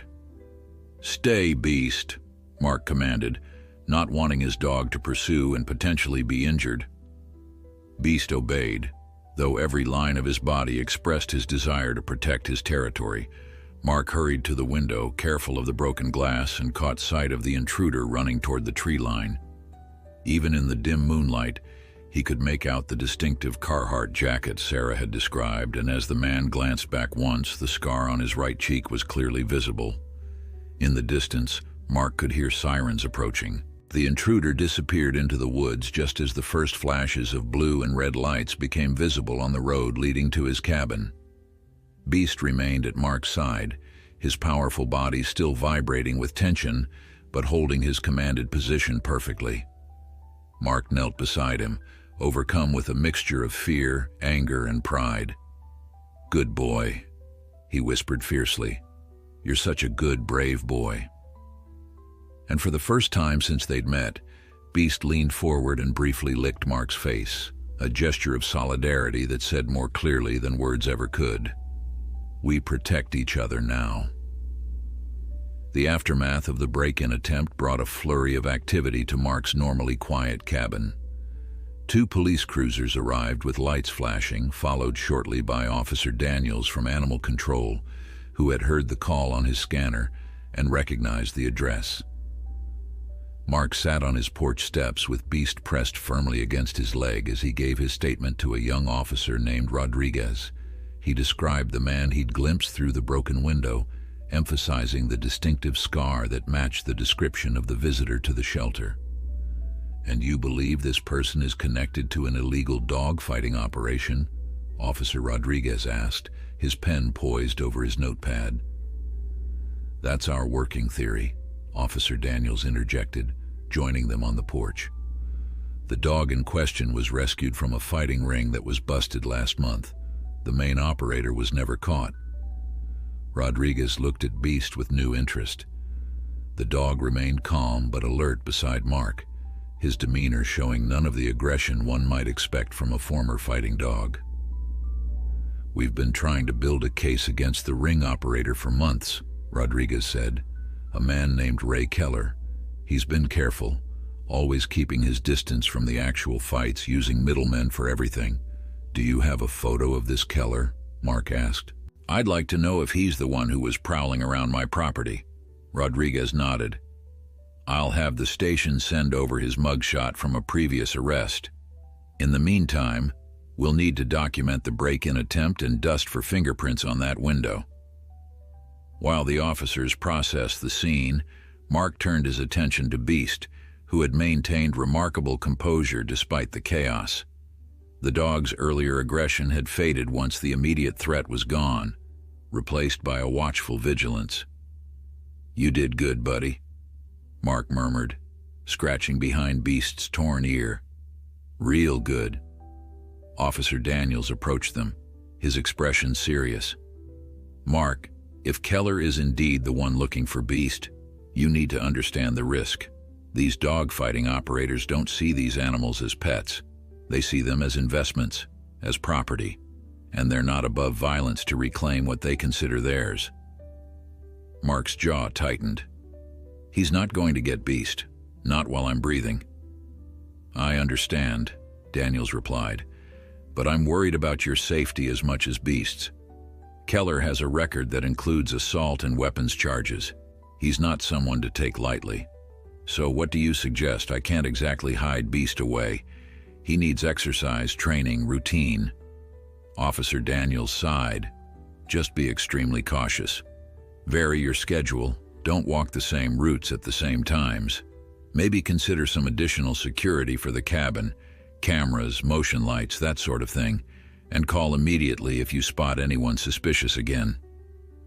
After the police left, Mark found himself too wired to sleep despite the late hour. He made coffee and sat at his kitchen table, Beast lying at his feet. The broken window had been temporarily covered with a piece of plywood, a stark reminder of their vulnerability. Mark's phone rang just after dawn, Sarah from the shelter.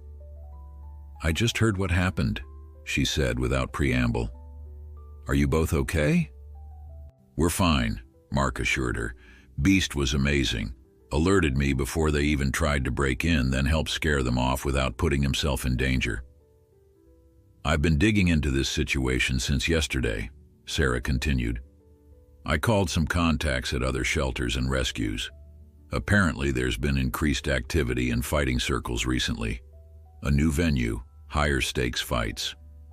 Mark frowned. "And they want their champion fighters back." "Exactly, but there's something else." Sarah hesitated. "One of my contacts mentioned that Beast might have been more than just a fighter. There are rumors that Keller was using him as a stud dog too, breeding him with females who showed aggression traits." The implications hit Mark hard. Beast wasn't just valuable as a fighter, he was valuable as breeding stock for more fighting dogs. The thought of Beast being used that way, of his puppies being raised to fight and suffer as he had, made Mark's blood boil. "That's not going to happen," he said firmly. "Beast is safe now. He's home." After the call ended, Mark looked down at Beast, who gazed back with those intelligent amber eyes. "We're going to get through this, buddy," he promised. "Together." The next few days brought changes to their peaceful routine. Mark installed security cameras around the property and motion-activated lights at every approach to the cabin. He varied their walking times and routes, sometimes driving Beast to different trails several miles away, rather than walking the property.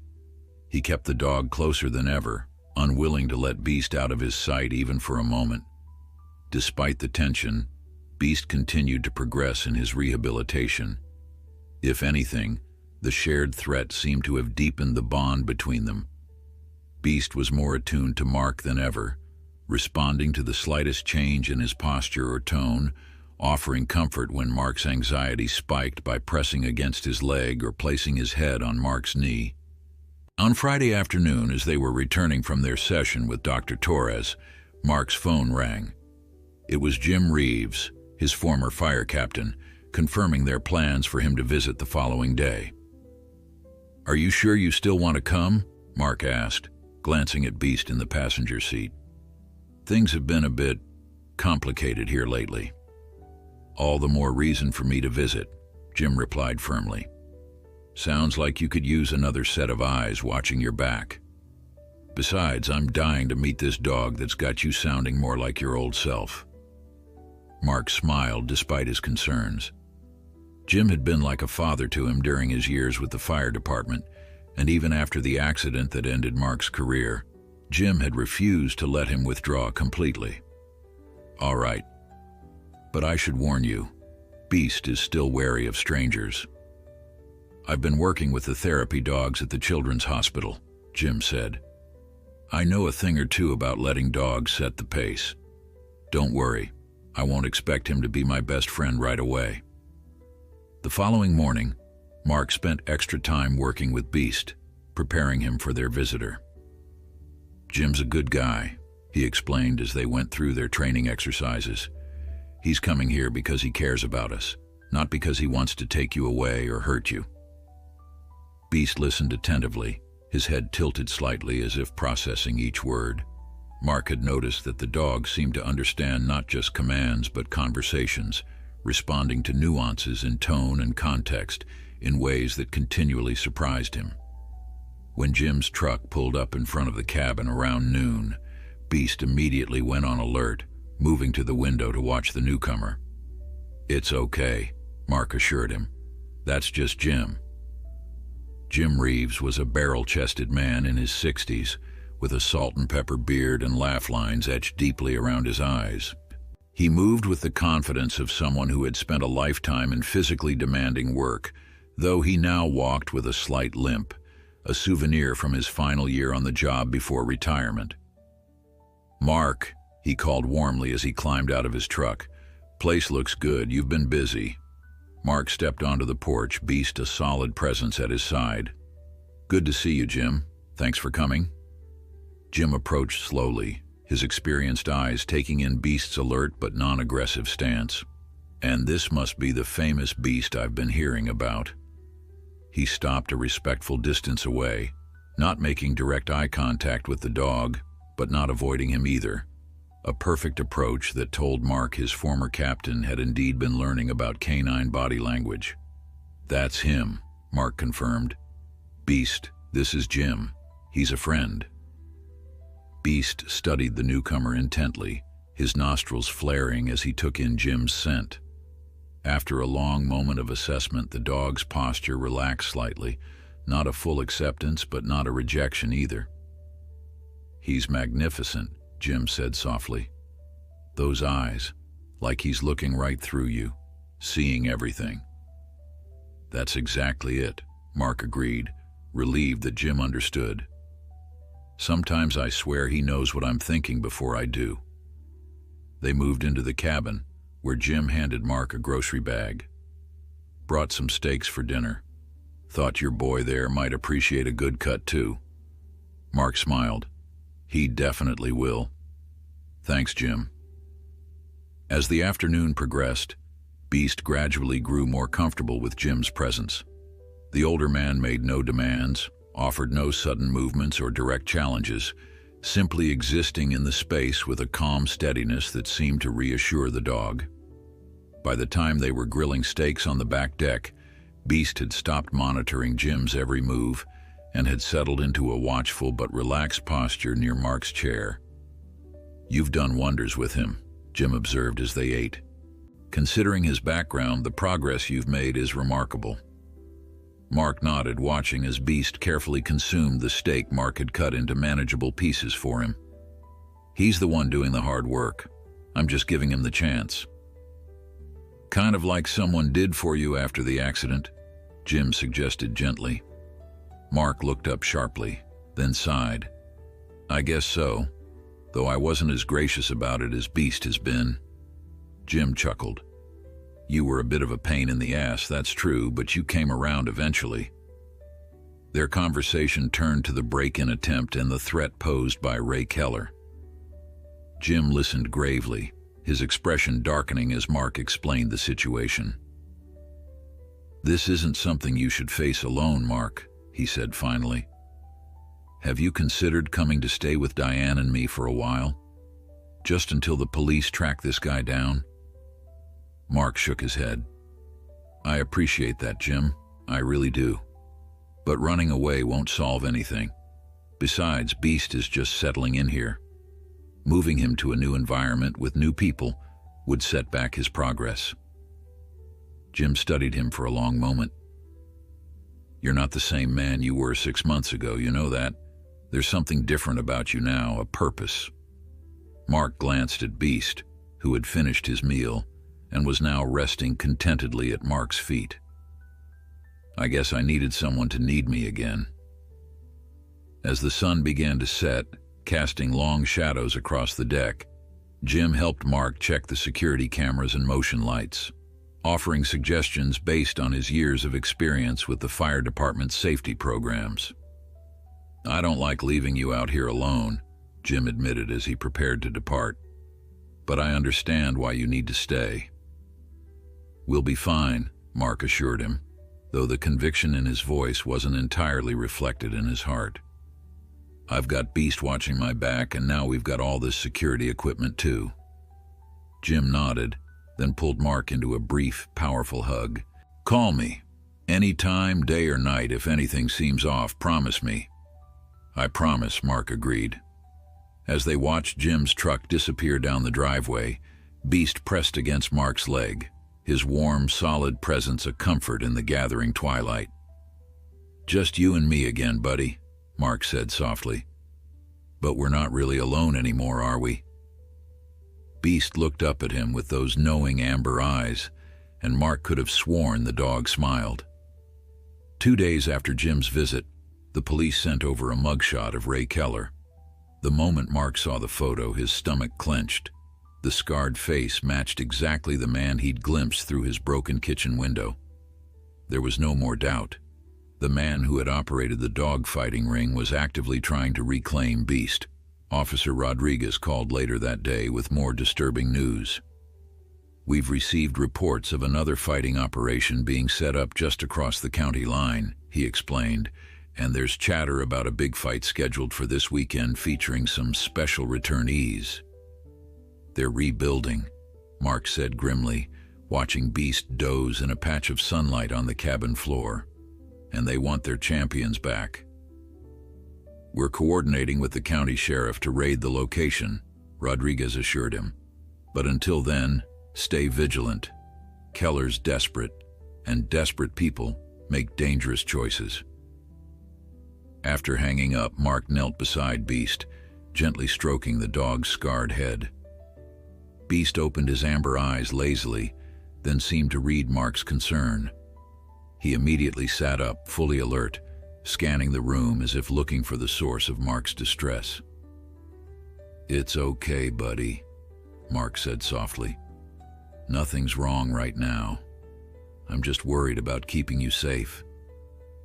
Beast pressed his massive head against Mark's chest, offering comfort in the way he had learned Mark responded to best.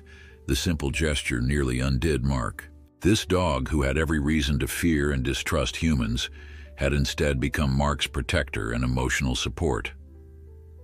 What did I do to deserve you? Mark whispered, wrapping his arms around Beast's sturdy neck. That night, Mark had trouble sleeping. Every sound from the woods seemed magnified. The hooting of an owl, the rustle of leaves in the breeze, the distant call of coyotes.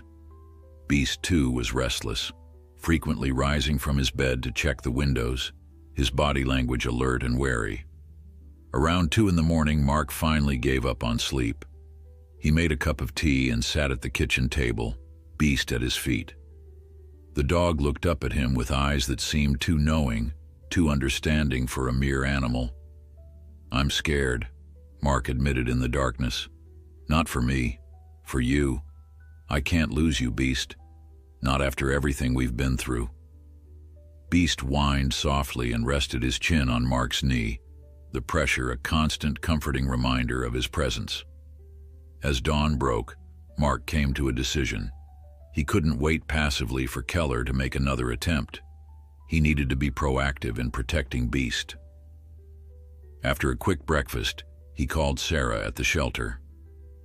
"I need your help," he said without preamble. "I can't leave Beast alone, but I need to make some security upgrades to the cabin. Would you be willing to come out here and stay with him while I run to the hardware store?" "Of course," Sarah replied immediately. "I've been worried about you two. What time do you need me?" An hour later, Sarah's compact car pulled up in front of the cabin. Beast recognized her scent immediately, his tail giving a cautious wag as she approached the porch where they waited. "Hey, handsome," she greeted the dog, keeping her body language casual and non-threatening. "You're looking good." Beast allowed her to gently stroke his head, a far cry from the shut-down, traumatized animal she had first met at the shelter. Sarah looked up at Mark with wonder in her eyes. "The change in him is incredible. You've done amazing work, Mark." Mark shook his head. "He's done the work. I've just been there for him." He quickly explained his plan to install additional security measures, reinforced door locks, window security film, and a more comprehensive alarm system. "I should be back in a couple of hours," he concluded. "Beast knows his routine, there's water in his bowl, and he usually naps this time of day anyway." Sarah nodded. "We'll be fine. Take your time and get everything you need." Mark knelt to Beast's level. "I'll be back soon, buddy. Sarah's going to stay with you. You remember Sarah? She's a friend." Beast looked between Mark and Sarah, his intelligent eyes seeming to process the situation. He gave Mark's hand a brief lick, then settled onto his bed, though his gaze remained fixed on Mark. "He'll probably watch the door the whole time I'm gone," Mark said with a small smile. "He always knows when I'm coming back, sometimes before I even turn into the driveway." The hardware store was a 40-minute drive each way, and Mark found himself checking his phone constantly for messages from Sarah. Everything remained quiet, however, and he focused on gathering the supplies he needed, along with some advice from the store's security expert. Just as Mark was loading his purchases into his truck, his phone rang. "Officer Rodriguez." "Mark, where are you?" the officer asked without greeting, his voice tense. "At the hardware store in Millfield." "Why? What's happened?" "We just got a call from your security system company. Your perimeter alarm was triggered, but when they called to verify, no one answered." Mark's blood ran cold. "Sarah's at the cabin with Beast.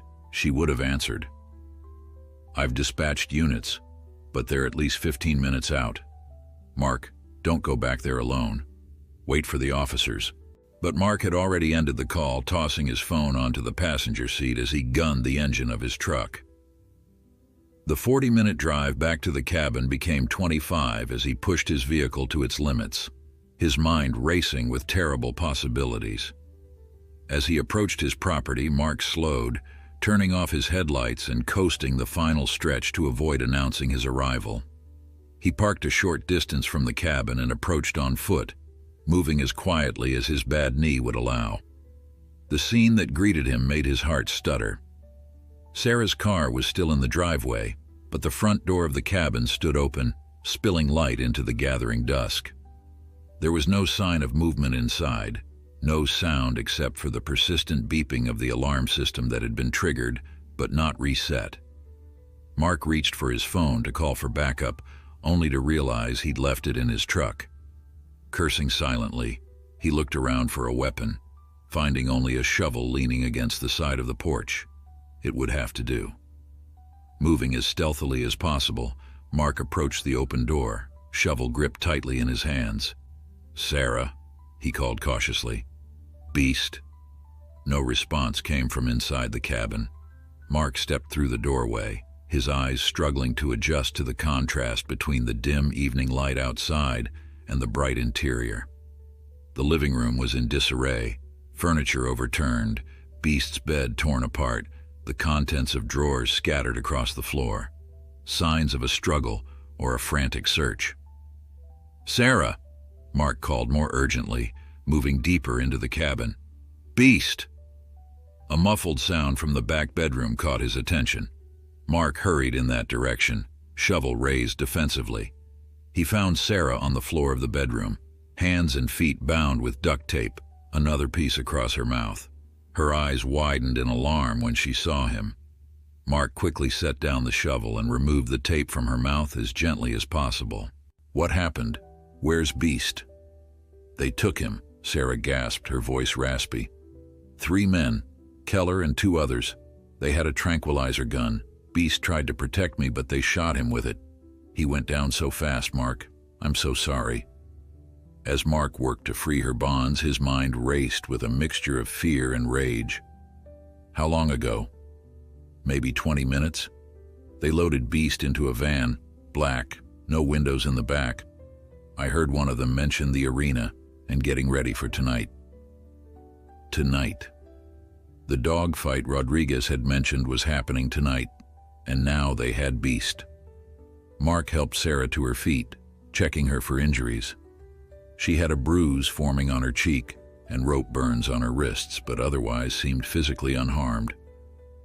"I need to call the police," Mark said, already moving toward the landline phone that had been knocked to the floor in the struggle. "Mark, they said something else."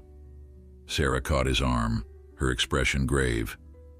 "Keller said Beast was his greatest champion, and that after tonight's fight, he'd be put out to stud again.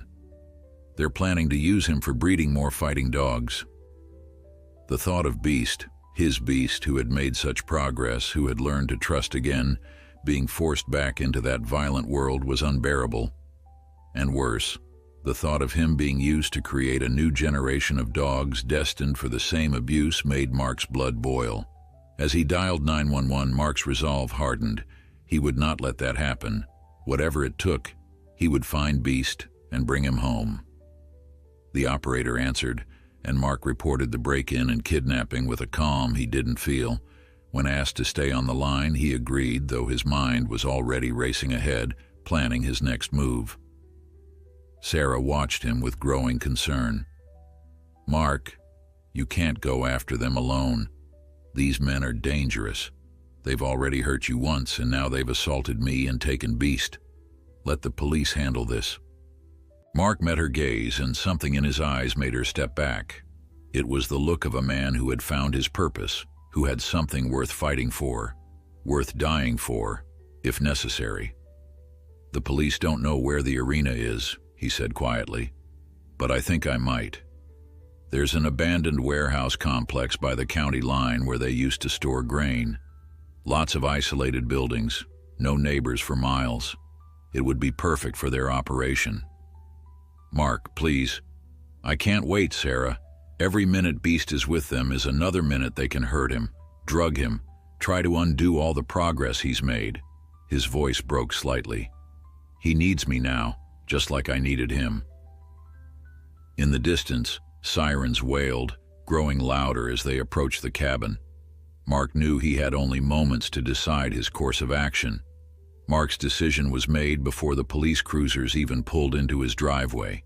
He quickly gathered what he needed: a flashlight, his phone, a first aid kit that might help Beast if he was injured, and his old firefighter's multi-tool. He slipped these items into a small backpack as Officer Rodriguez and another officer Mark didn't recognize entered the cabin. "Jensen," Rodriguez said, taking in the disarray of the cabin with a practiced eye. "What happened here?" 3 men broke in and took Beast," Mark replied, struggling to keep his voice steady. "They assaulted Sarah and tranquilized my dog. I need to find him." Rodriguez nodded grimly. We'll put out an APB on the van. Can you give me a description? Sarah, who was being examined by the second officer, spoke up. Black panel van, older model.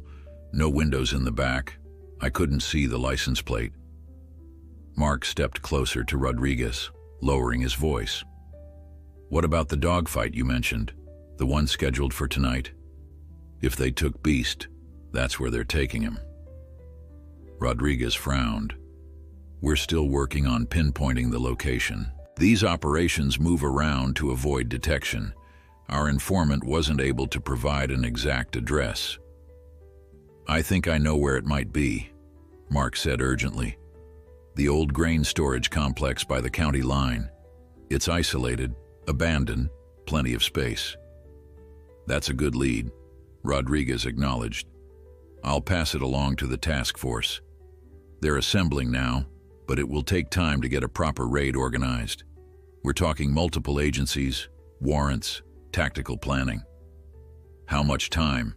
Mark demanded. Rodriguez checked his watch. Realistically, 3, maybe 4 hours before we can move in.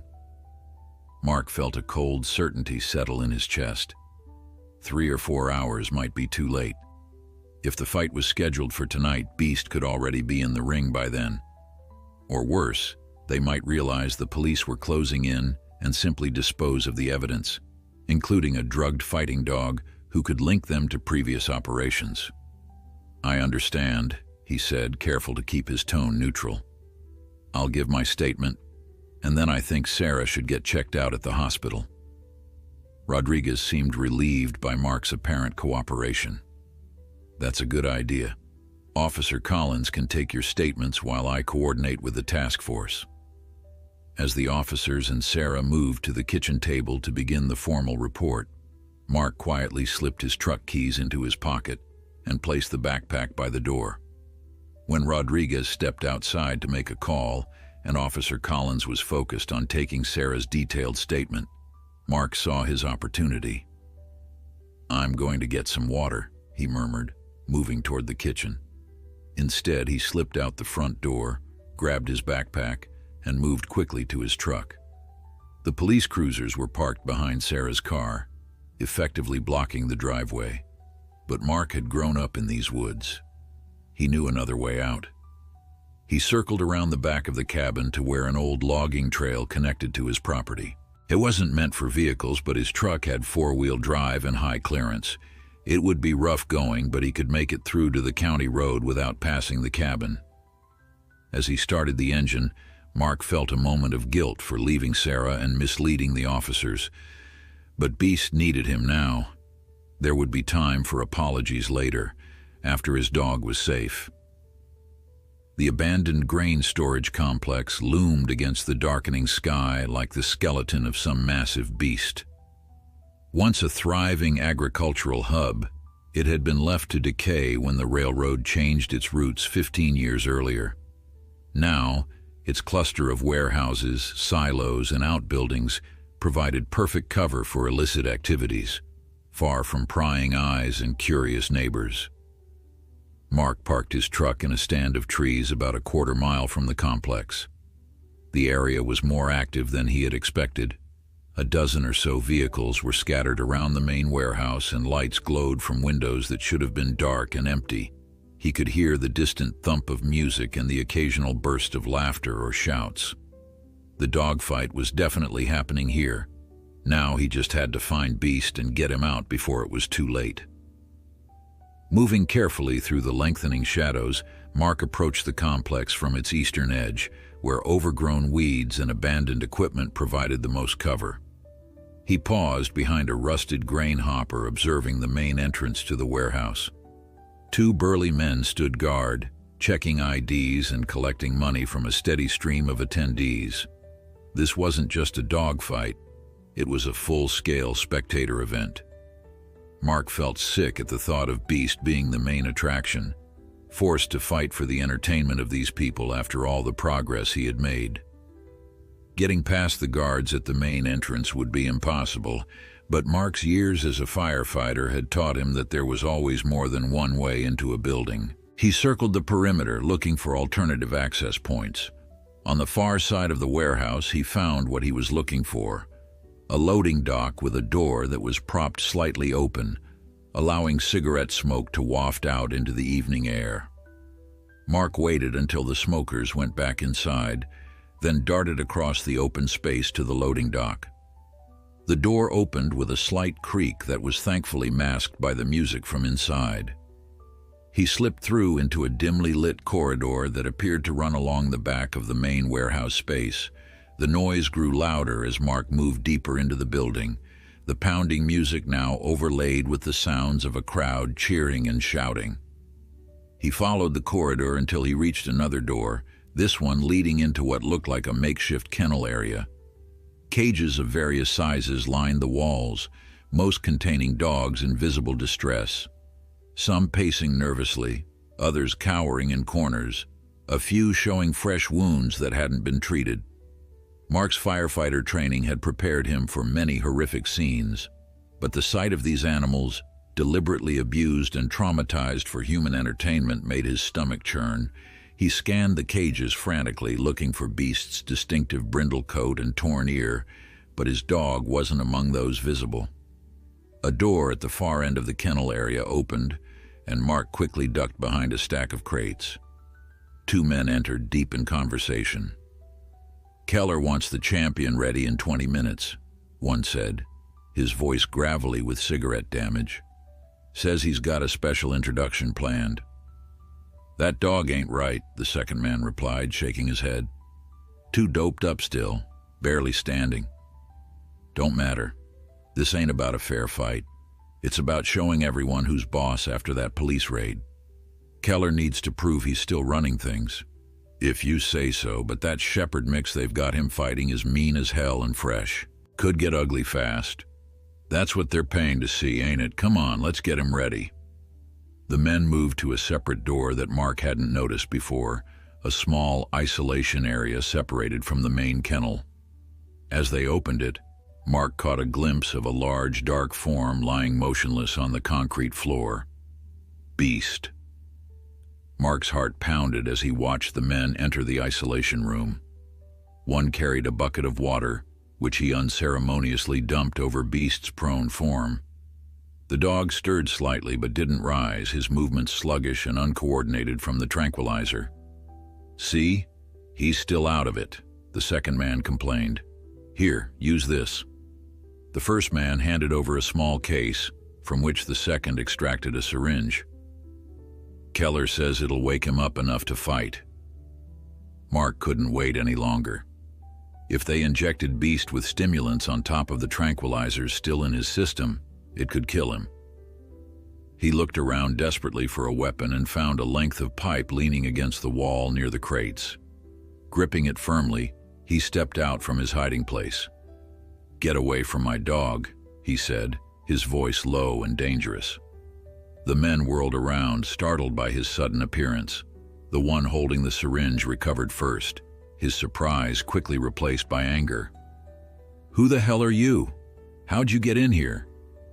"I said get away from my dog." Mark moved closer, pipe raised threateningly. The first man reached behind his back, and Mark knew instinctively he was going for a weapon. Without hesitation, Mark lunged forward, swinging the pipe in a wide arc that connected with the man's outstretched arm. There was a sickening crack, followed by a howl of pain as the man crumpled to his knees, clutching his now broken wrist. The second man, still holding the syringe, backed away toward a wall-mounted intercom. "Security intruder in the prep room," he shouted before turning back to Mark with a sneer. "You're dead, you know that? Nobody messes with Keller's operation."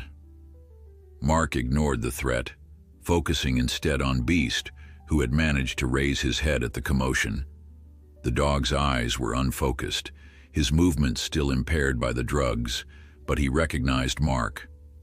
A faint whine escaped him, and he attempted to stand but couldn't coordinate his limbs. "It's okay, buddy," Mark soothed, keeping the pipe raised toward the second man while moving closer to Beast. "I'm here now. I'm going to get you out." The sound of running footsteps in the corridor told Mark his time was running out. In moments, the room would be flooded with Keller's security. He had to move fast. "Stay back," he warned the second man, who was eyeing the door expectantly. "I don't want to hurt you, but I will if you try to stop me." The man laughed. "You ain't going nowhere. Keller's got 20 guys out there who'll tear you apart. And your dog, he's fighting tonight one way or another." As if summoned by the man's words, the door burst open, and 3 burly security guards rushed in, followed by a leaner, harder-looking man with a distinctive scar across his right cheek. Ray Keller had arrived, and Mark was trapped. Ray Keller surveyed the scene with cold calculation in his eyes, the injured man clutching his broken wrist, Mark standing protectively over Beast with a length of pipe in his hands, the second handler backing away from the confrontation. His gaze finally settled on Mark, a smirk playing at the corners of his mouth. "You must be the firefighter," he said, his voice surprisingly soft for a man of his reputation. "The one who took my property." "Beast isn't property," Mark replied, his grip tightening on the pipe. "He's a living being who deserves better than what you did to him." Keller chuckled, the sound devoid of any real humor. "Cute, but that dog represents years of breeding and training, thousands of dollars of investment. He's the cornerstone of my operation, and you stole him." "The police seized him during a raid on an illegal dogfighting operation," Mark corrected, "and then I adopted him legally." "Technicalities," Keller dismissed with a wave of his hand. He nodded to the security guards. "Get the dog, and teach our visitor why people don't interfere with my business." The guards advanced, and Mark knew he was outmatched, 3 against 1, with more surely nearby. But he had faced worse odds as a firefighter, entering burning buildings where the very air could kill him. He had Beast to protect now, and that gave him a strength he hadn't felt since before his accident. "Stay back," he warned, swinging the pipe in a controlled arc. "I don't want to hurt anyone else, but I will if I have to." The lead guard, a mountain of a man with a shaved head and tattoos crawling up his neck, laughed. "You're dead, man. You just don't know it yet." What happened next seemed to unfold in slow motion. As the guards closed in, Beast, still disoriented from the tranquilizer, somehow found the strength to rise to his feet. Swaying unsteadily, he positioned himself between Mark and the approaching threats, a low growl rumbling from deep in his chest despite his compromised state. "Would you look at that?" Keller said, genuine surprise in his voice. "Still a fighter, even drugged. That's why he's worth so much." The guard with the tattoos hesitated, eyeing Beast warily. Even impaired, the dog's size and obvious power were intimidating. "Boss, that dog looks mean." "He's not mean," Mark said quietly. "He's loyal. There's a difference." In that moment of hesitation, Beast did something that left everyone in the room stunned. Instead of lunging at the guards, he pressed his body against Mark's legs, supporting him as Mark had supported Beast through his recovery. The message was clear. They were a team, protecting each other. Keller's face darkened with anger. "Enough of this. Ramos, Johnson, grab them both. Now!" The guards moved forward again, but before they could reach Mark and Beast, the door behind them burst open. Officer Rodriguez stood in the doorway, gun drawn, with at least a dozen officers in tactical gear behind him. "Police! Everyone on the ground! Hands where I can see them!" The room erupted into chaos. The guards froze, then slowly raised their hands. Keller, however, made a desperate lunge toward a side door. He might have made it if not for Beast, who, despite his drugged state, summoned enough coordination to place himself in Keller's path, causing the man to stumble and fall into the waiting arms of 2 tactical officers. "Get that dog under control," shouted one of the officers, raising his weapon toward Beast. "No," Mark cried, dropping the pipe and wrapping his arms around Beast's neck. "He's not dangerous. He's with me." Rodriguez quickly stepped forward. "Stand down. The dog is a victim, not a threat." He turned to Mark, his expression a mixture of anger and relief. You're lucky we followed your truck, Jensen. This could have gone very differently. As the officers secured Keller and his men, Rodriguez explained that they had tracked Mark's phone to the complex, arriving just minutes after he had entered the building. Instead of rushing in blindly, they had taken time to surround the facility and coordinate a full-scale raid. We've arrested over 30 people so far, Rodriguez said. Fighters, handlers, spectators, and we've rescued at least 20 dogs, but we almost didn't find you in time. He fixed Mark with a stern look. Don't ever pull a stunt like that again, you could have been killed. Mark nodded, too focused on Beast to argue. The dog was still unsteady on his feet, his eyes unfocused. He needs medical attention, Mark said urgently. They tranquilized him and were about to inject him with stimulants. Animal control and a veterinarian are outside, Rodriguez assured him. Let's get him out of here. Supporting Beast's weight against his side, Mark guided his dog through the warehouse toward the exit.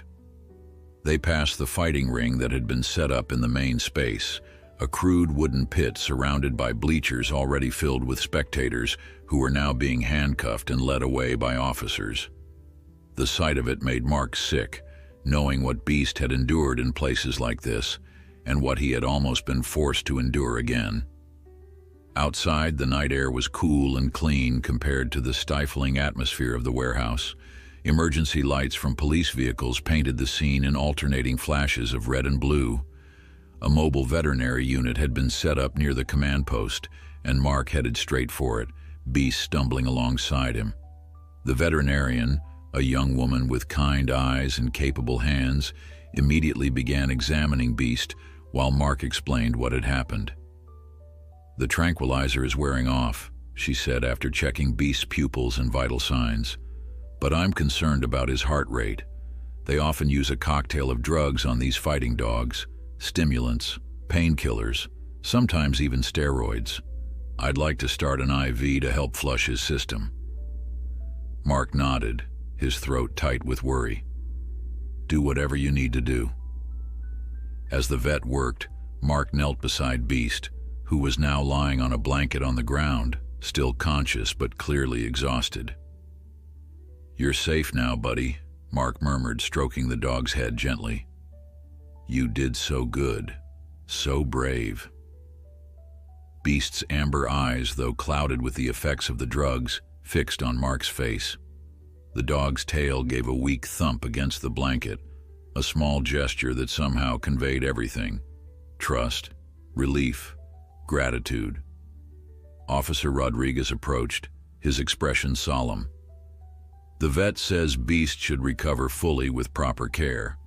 We've arranged for you both to be transported back to town. Beast will need to stay at the emergency veterinary clinic overnight for observation. I'm staying with him, Mark said immediately. Rodriguez nodded, unsurprised. I figured as much. And Jensen, what you did was incredibly reckless, but I understand why you did it. Not many people would risk their lives for a dog. Mark looked down at Beast, who had finally closed his eyes, the IV slowly delivering fluids and medication to counter the drugs in his system. He's not just a dog, Mark said softly. He saved me long before I saved him. 6 months later, Mark sat on the porch of his cabin watching as Beast played in the yard with Apollo, a young pit bull mix who had been among the dogs rescued from Keller's operation that night. After extensive rehabilitation at the shelter, Apollo had been deemed unadoptable by most standards, too traumatized, too reactive. But Mark had seen something in the young dog that reminded him of Beast in those early days, a spark of intelligence and a desperate desire to trust, despite everything he had endured. So Apollo had joined their family, and under Beast's patient guidance, was slowly learning how to be a dog rather than a weapon. It was remarkable to watch Beast, once so traumatized himself, gently teaching another survivor how to play, how to relax, how to trust. The trial of Ray Keller and his associates had concluded the previous month, resulting in lengthy prison sentences for animal cruelty, illegal gambling, and various other charges. Mark had testified, describing Beast's condition when he was rescued and the progress he had made since. The photographs of Beast, before and after, had moved even the most stoic members of the jury. Sarah pulled up in the driveway, her car now a familiar sight at the cabin. After the kidnapping, she and Mark had grown closer, bonded by their shared experience and their commitment to helping animals like Beast and Apollo. She was now a regular visitor, often bringing updates from the shelter and staying for dinner. "How are the boys doing today?" she asked, climbing the porch steps with a bag of dog treats in hand. "See for yourself," Mark replied with a smile, gesturing to where Beast was patiently allowing Apollo to take the prized ball from his mouth, teaching the younger dog how to play without aggression. Sarah sat beside Mark, their shoulders touching comfortably. "It's amazing how far he's come. Both of them, really." "All of us," Mark corrected, meeting her eyes with warmth. The evening sun cast a golden glow over the yard as Beast, seeming to sense that he was being discussed, trotted over to the porch and settled at Mark's feet with a contented sigh. Apollo followed, still a bit hesitant but gaining confidence each day. Mark reached down to stroke Beast's head, his fingers gently tracing the scars that would always mark the dog's past, but no longer defined his future. The amber eyes that had once been so wary now gazed up at him with complete trust and what Mark could only describe as love. "They begged me not to adopt him," Mark said softly, remembering the board members' dire warnings. "They said he was too damaged, too dangerous." "And now?" Sarah asked, though she already knew the answer. Mark smiled, watching as Beast rested his head on his knee, the very picture of contentment. "Now he's my best friend, my family, my second chance." He looked out over the peaceful yard, at the life they had built together from the broken pieces of their respective pasts. "Sometimes the things people warn you against turn out to be exactly what you need." Beast sighed deeply, as if in agreement, and closed his eyes, secure in the knowledge that he was home, he was safe, and he was loved, not for what he could do or what he had endured, but simply for who he was. And in the end, that was all any of them could ask for.